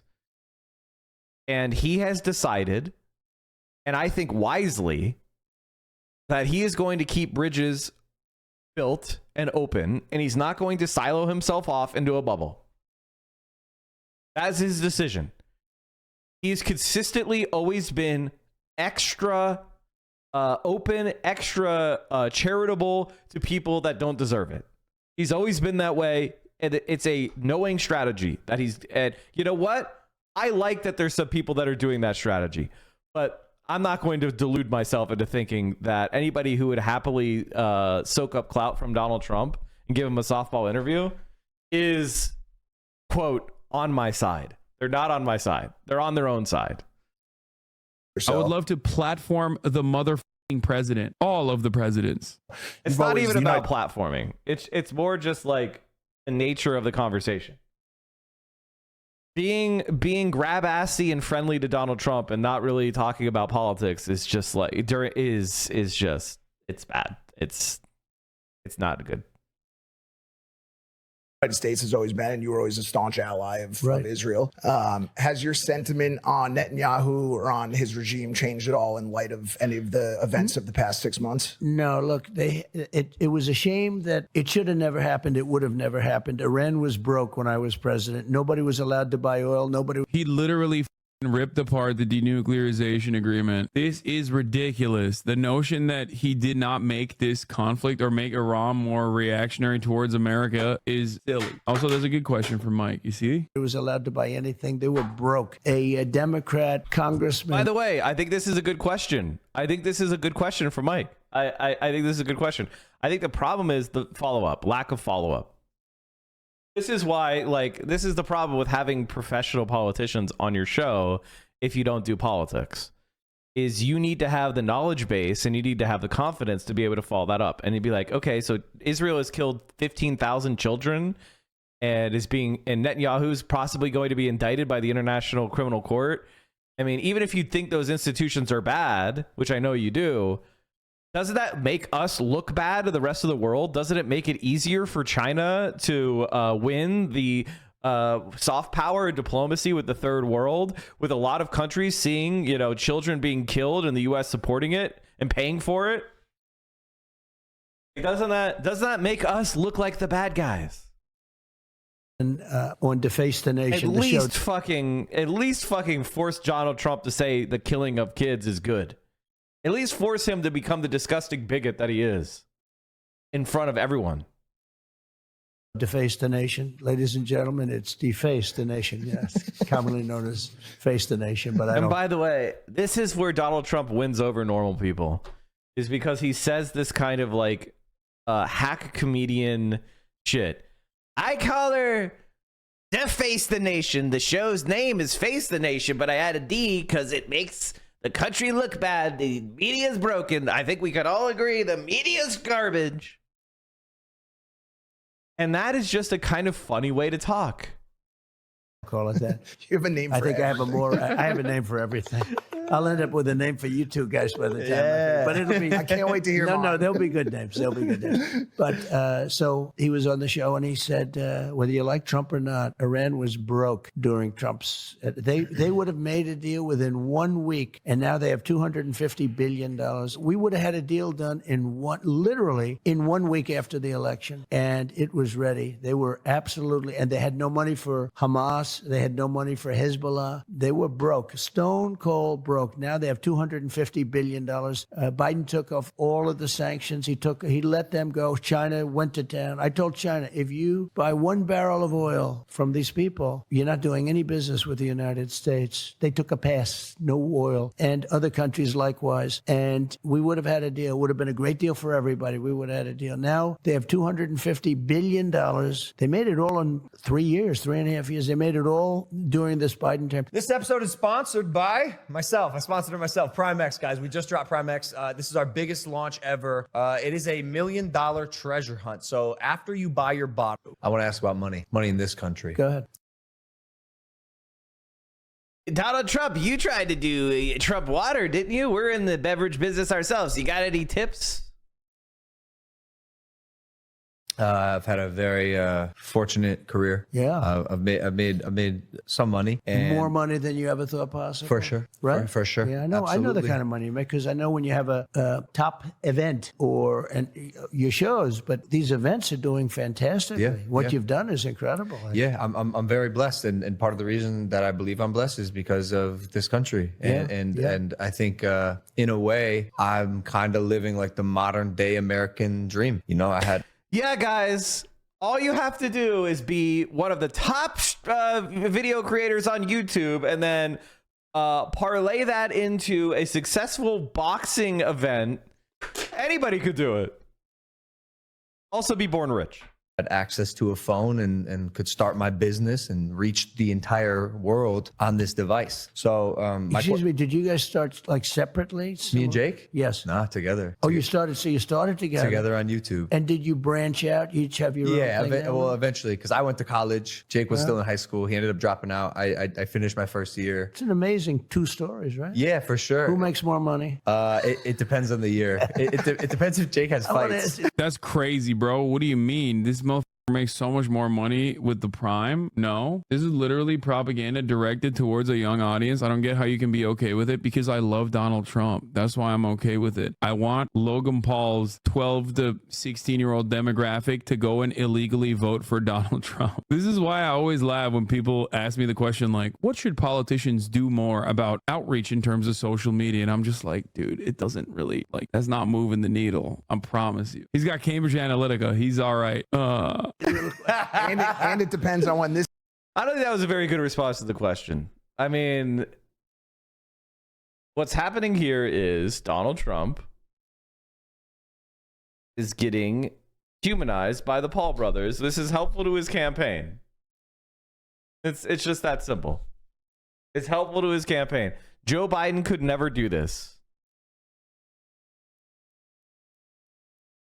This sells right here. Yeah. I think. Is that your new drink? Oh, that's good. Oh, well, yeah. If you make it, I like it. Oh, thank you, wanna Mr. get- President. No, it's got to be good. It's got to be. Look, I knew it. Like, I was like very excited about this because it's like content, and I knew that there was going to be no fun having ads in here being like, dude, I can't believe this. Like, I can't believe that you would let this go on. Please turn this off. I can't see this. My eyes. I need to be thinking about the potential implications of this. Like, just let it happen. Okay. It's just weird you're friends with these people. Yes, dude. It's weird for you because the concept of having friends in general, by the way, these people, Logan Paul and Donald Trump are not friends of mine. Mike is, but that's so funny that you're like, incorporating everybody there. But also, yeah, no, I know it is weird. Like the concept of having friends outside of this Splinter Discord that was born out of the Splinter Discord that I went to because the other Splinter Discord that I went to off of the original Discord that I was in was not sufficiently communist in the exact same way that I want it to be is obviously like an inescapable reality. It's just, or not inescapable reality, it's an unimaginable reality. You know what I mean? It's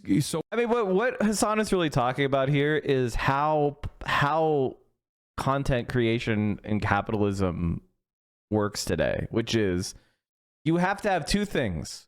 To be a successful content creator, you have to have a pipeline of viewership, and you need to have some sort of consistent supporters.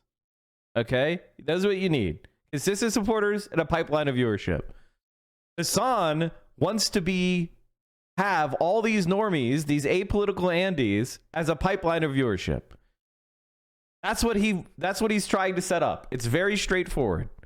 It's not about ideological consistency. He's not, and this is something that everybody needs to understand. And I want to explain it to you. What I do is not what the movement does. Do you get what I mean? Like, if I am not perfectly consistent, that doesn't mean socialism is wrong.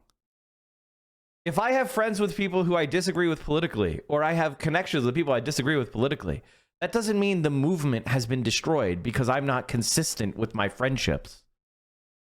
That's not what it is. And by the way, it literally, these people are tools to be used. That's it. That's it. Hasan wants to have the Paul brothers be friendly with him so that he could get access to their viewership. It's not complicated. He's not friends with them because he thinks he's a good socialist. He wants to have connections with people so that they can have access to their viewers. That's it. That's it. And that's what Donald Trump is doing as well. So if it's good for Donald Trump to go on Impulsive for Donald Trump, it's probably good for Hasan to be able to go on Impulsive. Am I right? That's literally it. It is, if these are apolitical Andes, whoever commands the commanding heights of the social economy is the one who's going to get their viewers and going to get their supporters. And Bernie Sanders used to do really well with these people. For example, Bernie Sanders went on Joe Rogan's podcast. Joe Rogan sucks. But you know what? When he was interested in Bernie Sanders, he was trending in a good direction. Would it have been smart not to do Joe Rogan? No, I don't think so. In fact, I think Bernie Sanders was popular because of stuff like that. Because of normies. All the political Andes were all joined in hands and tried to defeat Bernie Sanders. All the people who obsess about politics 24/7 had their hands joined together trying to defeat him in 2016. All those all those Elizabeth Warren supporters in 2020, they were all joined in hand. It was the normies that were behind Bernie Sanders' campaign. So that's what it is. I personally, if I were Hasan, I would just say this. I would say, listen, these guys are not politically, ideologically adhered to the movement. I have a friendly, professional relationship with them because I'm trying to get access to their audience because it's good for the movement long term. If you think that the best thing for the movement is only interact with other people who agree with us all the time, then you don't understand how organizing works. Organizing is about talking to people who don't agree with you yet. That's the entire purpose of these spaces. if you want to have a kind of a discussion that's only with people that already agree with us, I mean, I totally do that myself, and I think it's valuable, but it's also not organizing. We need to be agitating. We need to be organizing. We need to be encountering people who don't agree with us yet. You need to be outwardly oriented. That's what Hasan is asking for. The right to be outwardly oriented. And that's it. He's saying, what do you want me to do? Say these guys are scumbags because they interviewed Trump? What is your goal there? What is your goal? To feel better? That you're better than the Paul brothers or the, Impulsive podcast? You're not thinking strategically. You're not thinking even tactically. You're thinking in what way? Socially, toward other socialists. How can I orient myself socially with other socialists? That's what you're thinking about. You're not thinking about any kind of like reality.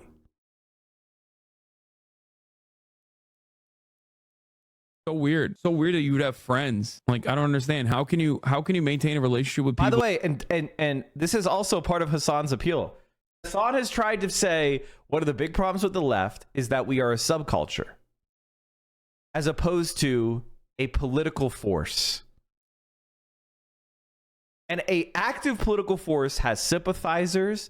An active political force has allies. An active political force is an unbounded movement. And there's so many people who want to become the inquisitioners of leftism. And it's like, you need to stop focusing on being the inquisitioner of leftism. We haven't won yet, dummy. You could go around and purity test after we've won. We're still trying to grow. So this is blatantly what's happening here is you either accept that public faces of leftist movement are going to be outwardly oriented. It's why I didn't get mad at AOC for going on that stupid stock guy shit. She was trying to be outwardly oriented. I knew it was stupid. I knew it was dumb. But that was her strategy. It was also her strategy when she fucked up with the Zionist libs. They were scumbags. She got manipulated. Does that mean I hate AOC now because she made mistakes? No. I just say these are not actually helpful.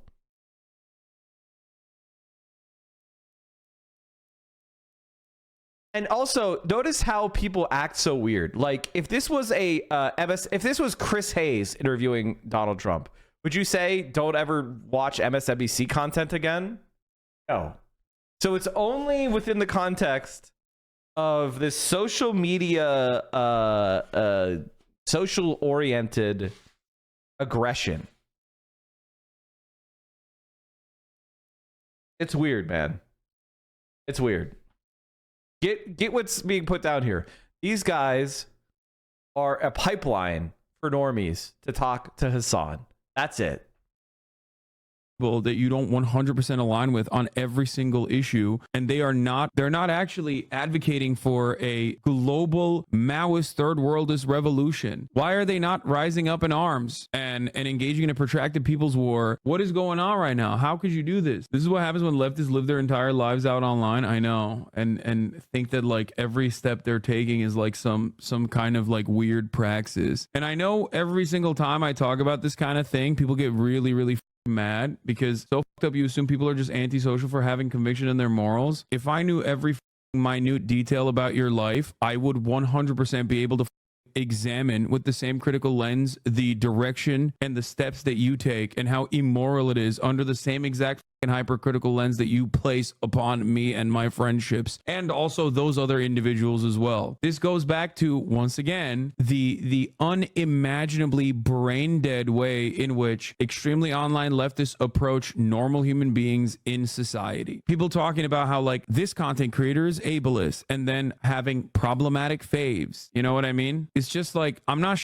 on you. I'm sure you're married with a loving group of friends. Okay. If we were to examine the loving group of friends that you have, I'm sure that there are plenty of people there that have certain opinions and certain convictions that would not meet the muster, that would not meet the same standards that you're applying here. Why am I saying this? Because it's perfectly normal and valid for people to have disagreements with you, because I understand that we are all at the end of the day at the mercy of the social conditioning that we are born into, the systems that we're born into. Doing 20 2016 style hyper liberal like Vox.com article writing ass fuck takes in this chat in 2024 is not going to get you anywhere. It just makes you look like a lame ass. It makes you look unapproachable, hostile to the average person, to the normal person. You're making it seem as though this person, Mike, who's a good dude overall, is over here repping the Confederate flag or some shit and is like secretly alt-right. And I think a lot of you guys don't understand that that is a major problem with the way that this community is seen from the outside world. That's a major issue. This is why I always say, one, we look unapproachable and incredibly unappealing, because you think that you are putting your best moral foot forward when you like chirp like this. Okay, you think you are actually reinstating some kind of purity in here to ensure that we are getting to ensure that we're, you know, cleansing this community of any kind of like outside influence that is inherently reactionary or whatever. If you truly care about the causes that you espouse and you want other people to also come to terms with some of the things that you believe that you want them to agree with, do you think it's good to be as physically off-putting and repulsive as possible every step of the way? Or do you think it's better to at least try to fake being empathetic and fake being normal with the hopes that people will want to be around you? Because I think many people mistake the off-putting way that the off-putting vibes that they put out there as like being morally pure. It is sad that we find ourselves having this conversation almost daily nowadays, pushing away open-minded. By the way, and this is actually like a very important point, because when a movement gets defeated or takes a setback, which we absolutely did with the election of Joe Biden, and this is something that if you watched my stream back in 2020, you saw me saying, did I not say this? When Bernie Sanders dropped out, what did I say? I said it's going to be a long time before we get another shot. I said if I'm being honest, it's probably going to be 8 years.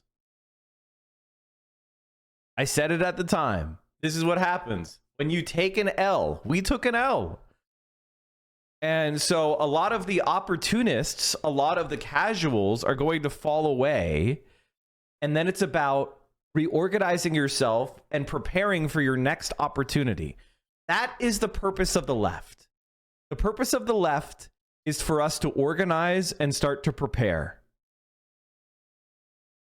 And when we have our opportunities, to ruthlessly pursue them to the best of our ability. That's what we're trying to do here. And we're trying to bring more people in. We're not trying to push people away. A lot of people want to act like we won, which means we could go through and we can nitpick and we can purge people. And that is not what we're trying to do. Now, I also want to lay out something very clearly. I'm not saying that we don't do any purity testing among the people that are trying to be leaders.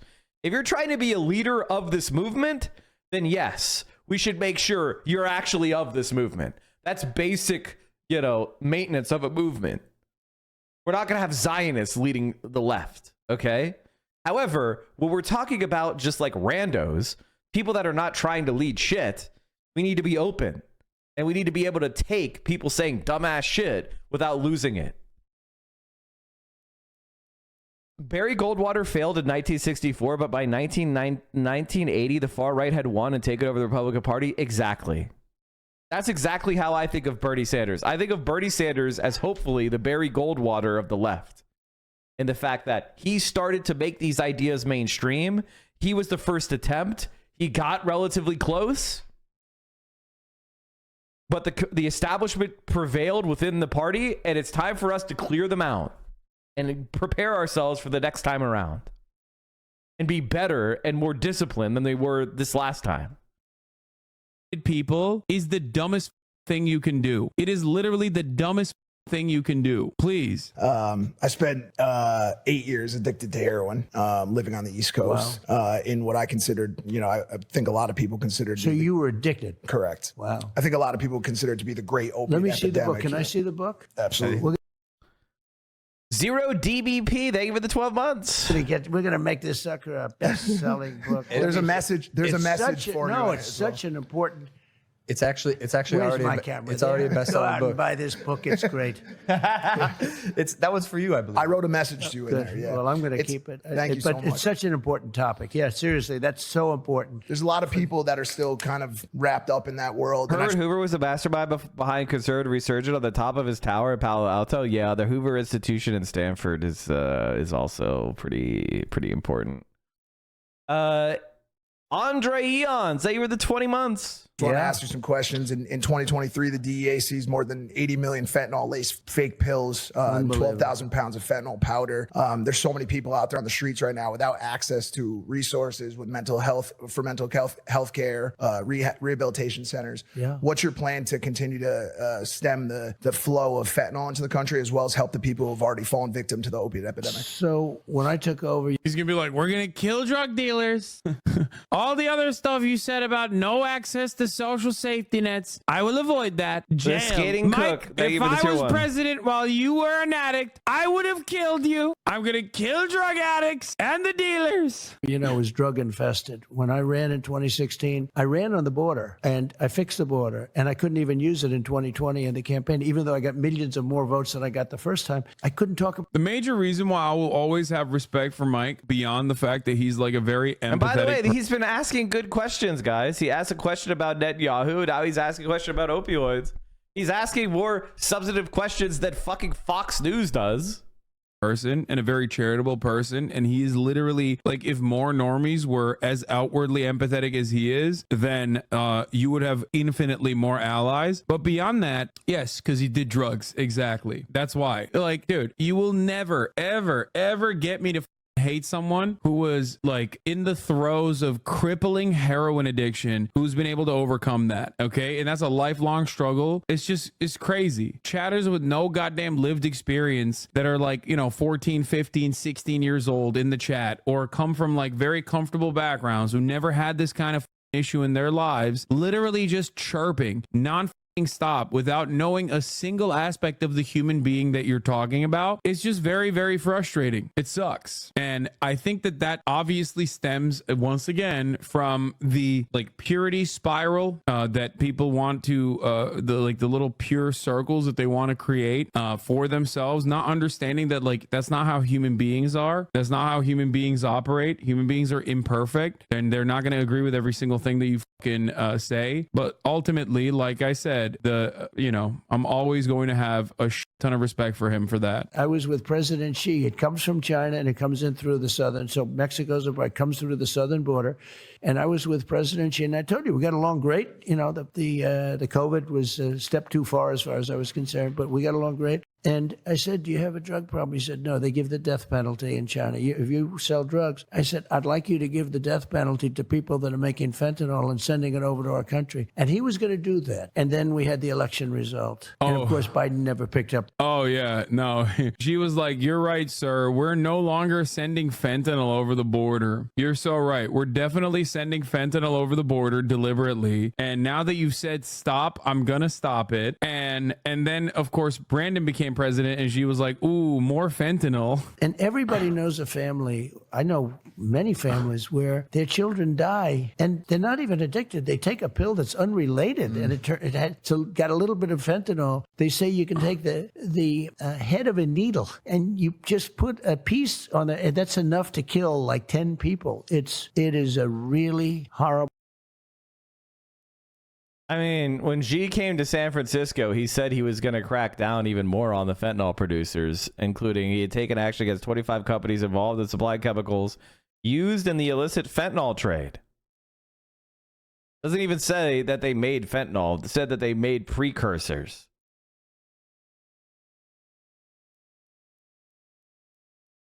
Move was viewed as evidence that Beijing is serious about stepping up counter-narcotic cooperation after more than a year of diplomatic efforts that met resistance from Chinese officials who had shifted blame to the United States for its insatiable demand for drugs. I mean, you don't say. Perhaps the people buying the drugs are the ones who are responsible for the drugs.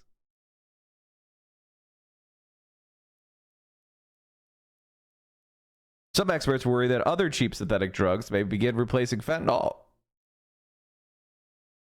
Others say sales of the precursor chemicals, which have legitimate uses but are instrumental in manufacturing fentanyl, will simply migrate to other countries such as India.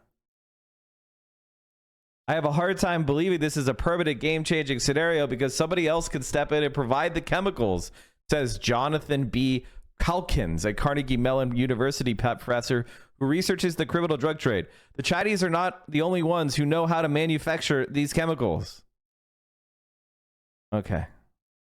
Well, yeah. I thought India was already the country that made them anyway. Like, isn't India the countries that make the most precursors?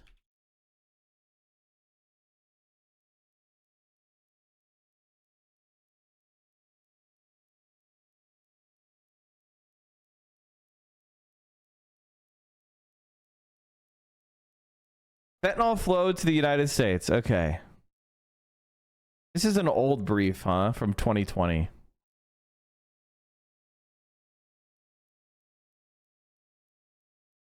Okay, India. So Mexico, China, Mexico, and India. India, in 2017, the DEA provided information to India's Director of Revenue Intelligence, resulting in the takedown of an illicit fentanyl laboratory in Indore, India in 2018. Indicates an Indian national associated with the Sinaloa cartel initially supplied the organization with fentanyl precursor chemicals NPP and ANPP, after which the Chinese nationals also affiliated with the Sinaloa cartel would synthesize the fentanyl and traffic it from India to Mexico. So in other words, they made it in an Indian factory.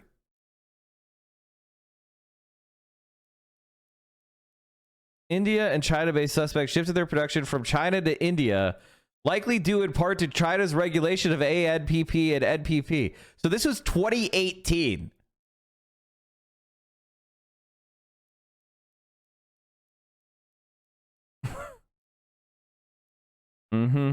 Okay. Is already clear. He will. Okay, calm down. Horrible thing, and I would have had China giving the maximum penalty. They would not have been sending it, and I had a deal worked out with President Xi, but of course Biden didn't follow up, just like he didn't follow up on the Abraham Accords, which would have been. Wait, what? He did follow up on the Abraham Accords. What do you mean he didn't follow up on it? That's why October 7 happened. What the f are you talking about? That's crazy. How did Biden not follow up on the Abraham Accords? Mr. President, I got the 10-minute warning from the team, which is now 8-minute. Let's let him go a little longer. It's fine. I like it. Is that okay? I like him. Yeah, let him go a little. Let him go a little bit longer. Trump is so good at this. Trump is so good at this. This is why Joe Biden sucks. Because Donald Trump is a disgusting salesman grifter, and he understands you make the staff look bad, and then you look good by overturning the staff. So make the staff say, he's only got 10 minutes left. And then you go, aren't I a generous God? I'm going to spend more time. I'm overruling my staff because of how much I like you guys. So you look good. The staff looks bad. That is politician 101. A little bit longer, okay? So look at these two guys. And then it'll turn out to be a lousy show, and I'll say, you were right, Jason. It'll be good. So go for another 20 minutes. Is that all right? Okay, go ahead. Thank you, Jason. It seems to be a nice flow. Yeah, right? yeah. Let's go. Well, you did reality TV. I'll be in trouble with my people. Like Biden says, I don't have that problem. But, well, first of all, he would never, he couldn't do this interview. You asked him questions like this? No, we were talking about that. We were like, we'd like to extend the invite to Joe Biden if he'd like to come on this podcast. Yeah, I think you should. You know what chance you have of getting him on? I'd say less than 1%. Okay, if you did that, it'd be. I'd actually watch that one. Okay, see how long it lasted. So there are two questions I have to ask. And this, by the way, chat, is why Joe Biden is cooked, because this is the Impulsive podcast. It is not a political podcast. They don't have an ideological flag they're flying, right? The fact that Joe Biden would never come on here is a massive L. This is the modern media. It's not like they're not MAGA guys. They're not going to try to sabotage Joe Biden. The fact that Joe Biden can't show up at these neutral places is a huge problem. Go ahead. The first one's kind of fun. I knew the question about drug addiction was going to lead to border and mental institutions somehow. Like, I knew that. He addressed none of the serious questions that Mike asked as far as like, how do you deal with drug addiction in this country? He went, we're going to kill drug dealers, closing the border. Aliens. I want to talk to you about aliens. Yeah. So this, for the record, is my least favorite Trump because I hate that he gets conspiracy dudes in the pocket by leaning on this. I know exactly what he's going to say. He's going to, we're going to look into it. We're going to reveal some of the stuff. It's like, bro, you were the president. He did this with fucking JFK files. He did this with 9/11. And then he did none of it. He didn't release any of this shit. He was president for 4 fucking years, dude. He tried to, but they got him for classified documents. Oh my God, that's such a good conspiracy theory. Yeah, actually, all the classified documents that he brought back to Mar-a-Lago were actually like the UAP files. I don't know why he didn't say that. Oh my God. I feel like if he had said that, he would have neutralized the whole classified document saga entirely. To be like, the JFK files were there. That would be so, oh man, that's wow, that's brilliant. He should have come up with that. Yeah. UFOs, UAPs. I know. The disclosure we've seen in Congress recently. It's confusing and upsetting a lot of Americans because there's something happening. There are unidentified aerial phenomena in the sky. We don't know what they are. Do you? So it's such a question I do get a lot, and it's such an interesting question. I've met with pilots that look just like you, actually. Okay, they have more of a crew cut. Okay, they look like him and they look like you. Some of them look like you, a little fatter. But these are perfect people, and they're not conspiratorial. They're not crazy, and they tell me stories that they've seen things that you wouldn't believe. These are not people that you would say, "Gee, oh, that's okay." Way. President of the United States. But I said, who is it? That's Joe Biden wanting to do an interview. So I met with pilots, beautiful Tom Cruise, but taller. Yeah. Okay, Tom Cruise, but taller.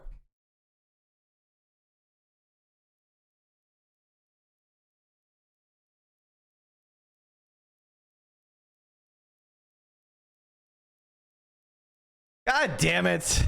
handsome, perfect people. Sir, there was something there that was round and... This is such a class. So, like, can I just say this is Donald Trump's Pride Month? He is so gay. He's such a New York, Manhattan priss gay man.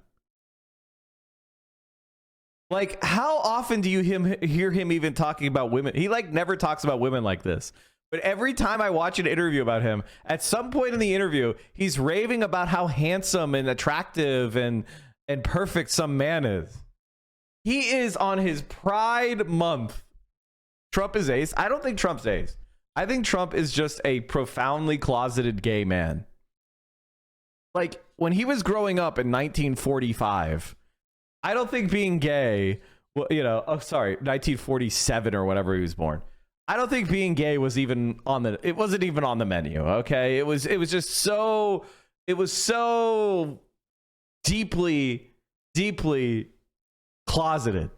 And so he just never really got in touch with his true self. And Donald Trump definitely doesn't like women, though. He's not an appreciator of women. He doesn't really like women. He only likes women because they get him male attention. So, like, he gets an attractive woman with him, and so guys are interested in the attractive woman, thereby giving him attention. So he likes attractive women around him because it gets him male attention. Like, that's legitimately why. Classic Trump, too. Beautiful pilots, straight out of Central Casting. They're beautiful. Don't we love them, folks? We love our beautiful pilots. They are so beautiful. Form and go. Tom Cruise, but taller. Going like 4 times faster than my super jet fighter plane. And I look at these guys and they really mean it. Yeah. And am I a believer? No, I can't say I am. But I have met with people that are serious people that say there's some really strange things that they see flying around out there. And, you know, if you go to Nevada and you look at that little section of where they go to look at the aliens, where they think all the aliens are landing, that, you know, it's one of, I think it's maybe the number one tourist attraction in the United States. Roswell? Yeah. Yeah. Roswell. I think it's the number one.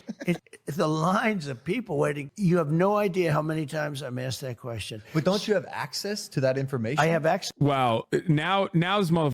Follow-up questions. See, when he's in the pocket, when he has something that he's like genuinely interested in, he's like, well, what do you mean? Wait, what? Oh, you were the president though. Like, didn't you have access to the files? Which is correct. But I speak to people about it. I've had actually meetings on it, and they will tell you there's something going on. When they say things are going 4 times faster than my beautiful top of the line airplane that goes, you know, real fast. With no identifiable propulsion Mach system. 2, right? These things are crazy. Raiders Jacobs, thank you for the tier 1. So in other words, Donald Trump believes the UAPs are alien vessels. Is that what he's saying?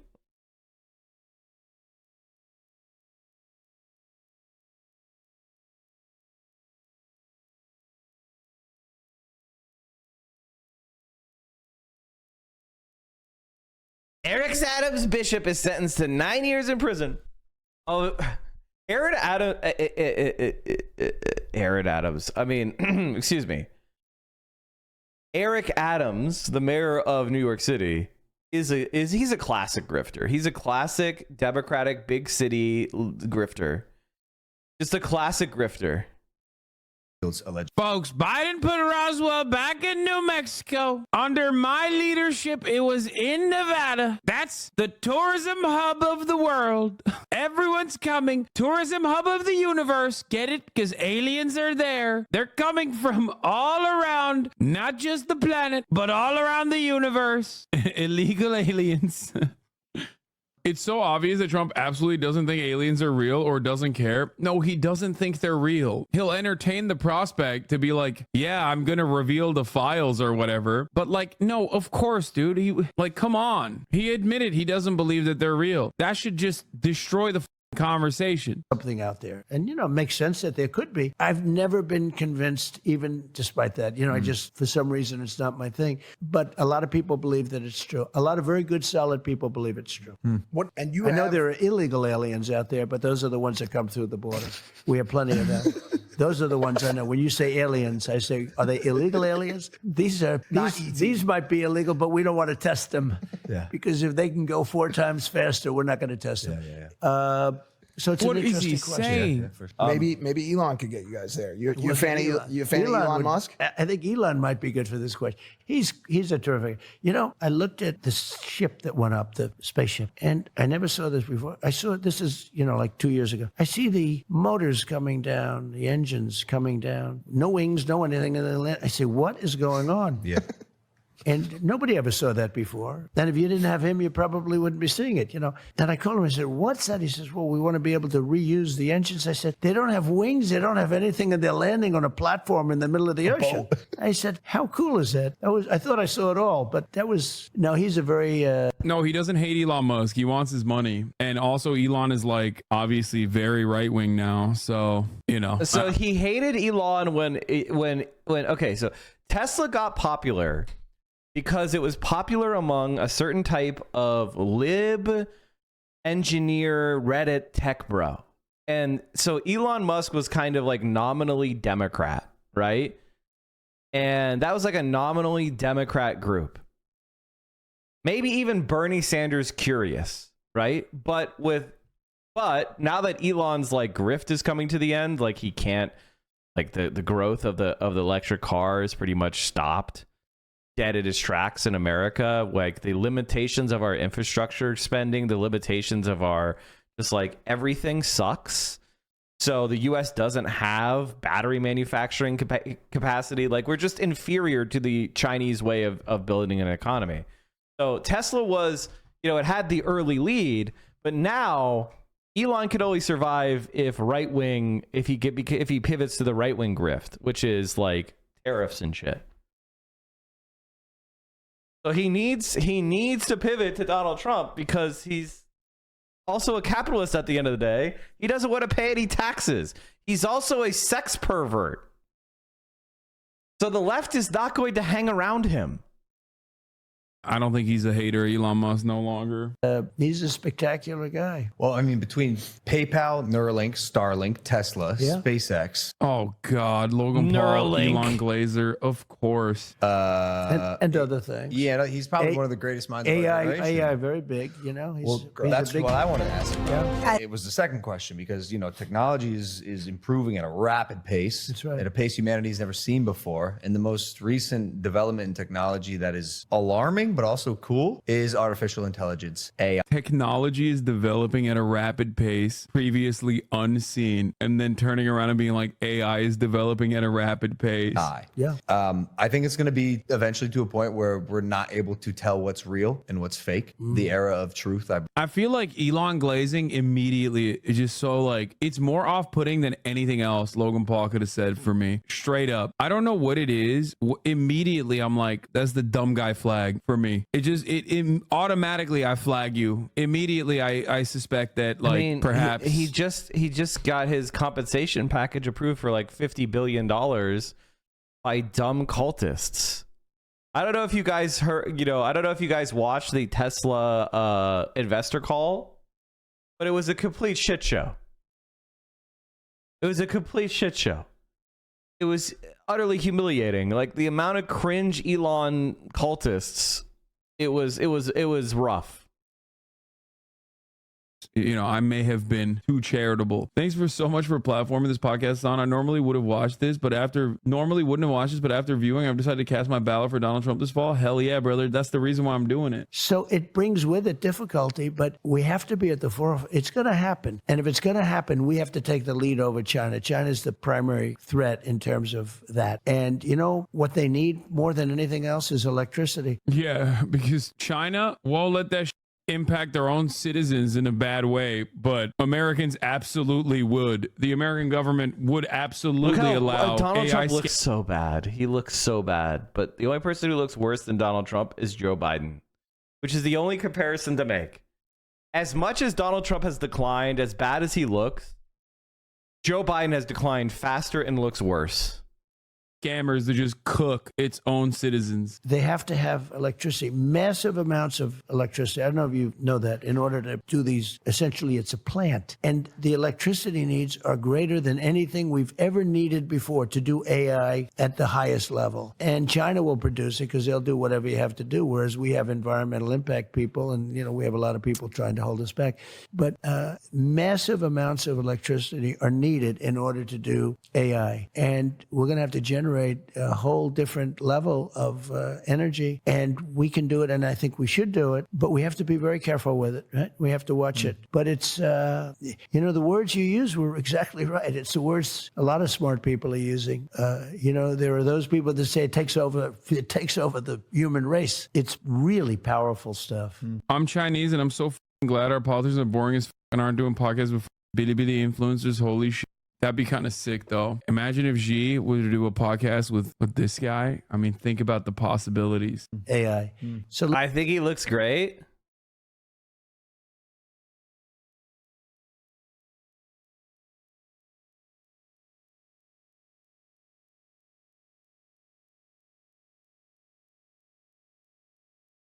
Like his eyes. Like how sunken are his eyes? Like they're legitimately in caves. Like, can he see?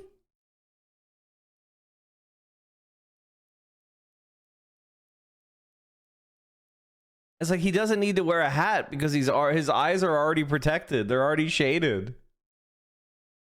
let's see how it all works out. But I think as long as it's there, it's plays out. And that's just AI. What about when it becomes SI or super intelligence? Yeah, no. Then they'll have super AI, right? Super duper AI. But what it does is so crazy. It's amazing. It's crazy. Now, it can also be really used for good. I mean, things can happen. I had a speech rewritten by AI out there, one of the top people. He said, "Oh, you're going to make a speech?" Yeah. He goes, click, click, click. And like 15 seconds later, he shows me my speech. That's crazy. Written. That's crazy. So beautiful. No, it's not. It's not. That's not crazy at all. It probably sucked. And also, not only did it probably suck, but Trump's speeches are pretty boring in general. Oh my God, I'm losing my mind. Oh, I said, I'm going to use this sucker.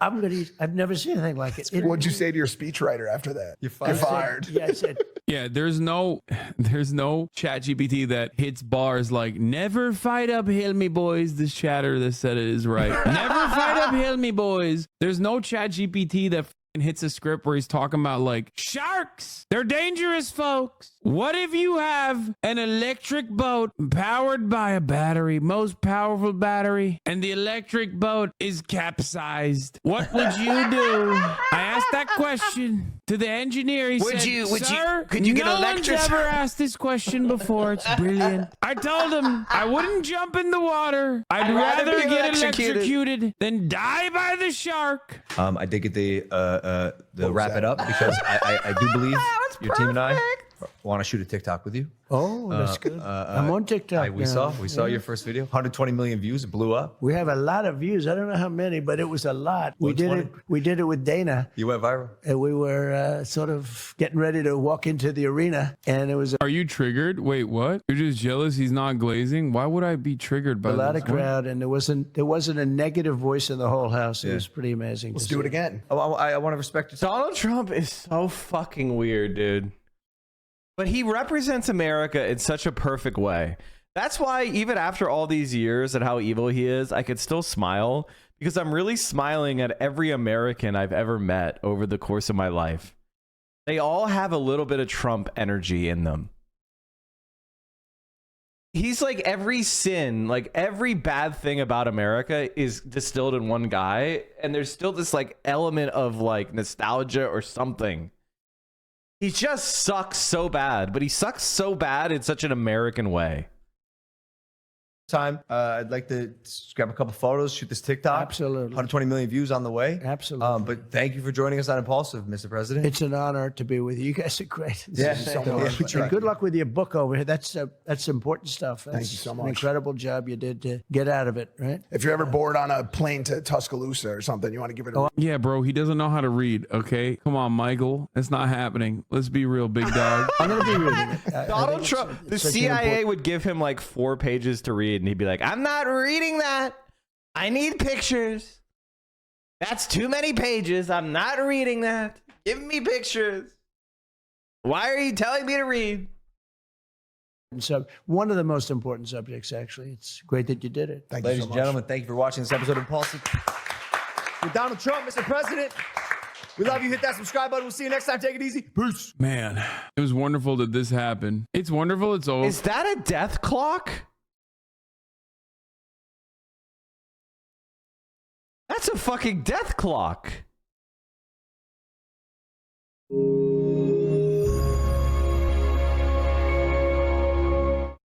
I want to show you something cool.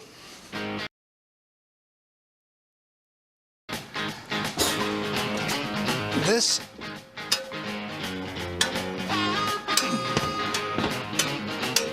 is an ormolu clock. Ormolu is crushed gold in French. We affectionately refer to this around here as the death clock. That's because people actually died making clocks like this. They didn't make this with any power tools. It was all hand tools. And here's the deadly part. These individual pieces they would have to cast. And the way they cast them was they would have to take a piece of wax and carve it into this whole figure right here. Just like I did right here with some skull charms I'm making for a customer. Obviously not as detailed. So what you would do is you would carve your wax and then you would put a wax stem on the bottom of it, like right here on the bottom. Then you put a steel cylinder over this right here and fill it full of plaster of Paris. Let the plaster of Paris dry. Then you snap off this rubber piece right here. And then you have basically your wax inside plaster of Paris. Then you put it in an oven and get it really, really hot. And the wax melts out. You have a cavity right there. So they would take some tongs, flip it upside down when the cylinder was like 800 degrees. Melt some gold, or in this case, some brass, pour it in. And then after it cooled down, they'd wash the plaster of Paris away, and then you'd have your object. Why was that the deadly part? They would take the body of the clock, soak it in mercury. There it is. The mercury would adhere to the brass. There There was it a is. chemical reaction between mercury and gold. It's really odd if you've ever seen it. The gold will just suck right into the mercury. They pushed it in, okay, all with hand, got all the mercury all over their hands. That's not good After for you. the gold had been pushed into the mercury, they'd take the whole clock body without the movement in it and put it in an oven, in usually a closed room, and sat around and burned off the mercury, and everyone around the room got to breathe it all in. If you've ever heard the term mad as a hatter, that came from hat makers who used to use mercury in the process of making hats. They would absorb the mercury into their skin and inhale it, and it made them go crazy. They stopped making these right around 1830 because of that. People were just dropping dead left and right from the process. Whenever you're looking at classical art, whether a painting or a sculpture, always look for proportion. You want everything in proportion. The legs, the feet. Okay, thank you for the advice, but that's what that is. I'm like, is that a fucking death clock? That would be something that Donald Trump would do. He would watch the Pawn Stars and be like, that's the death clock. It's made out of gold. And they had to die to make it. I want one of them. And it's also a knockoff, probably. That would be even funnier. You guys are ridiculous. I'm so happy that they did this. I'm glad that they did this. I'm glazing. I don't give a I wish there was more content in it, honestly. I do. I wish there was. Holy shit. She has no idea who Mike is. Mike. I don't know who you are. I don't know where you are. But your name, wanna start changing your ways. Change your ways. We're changing your name.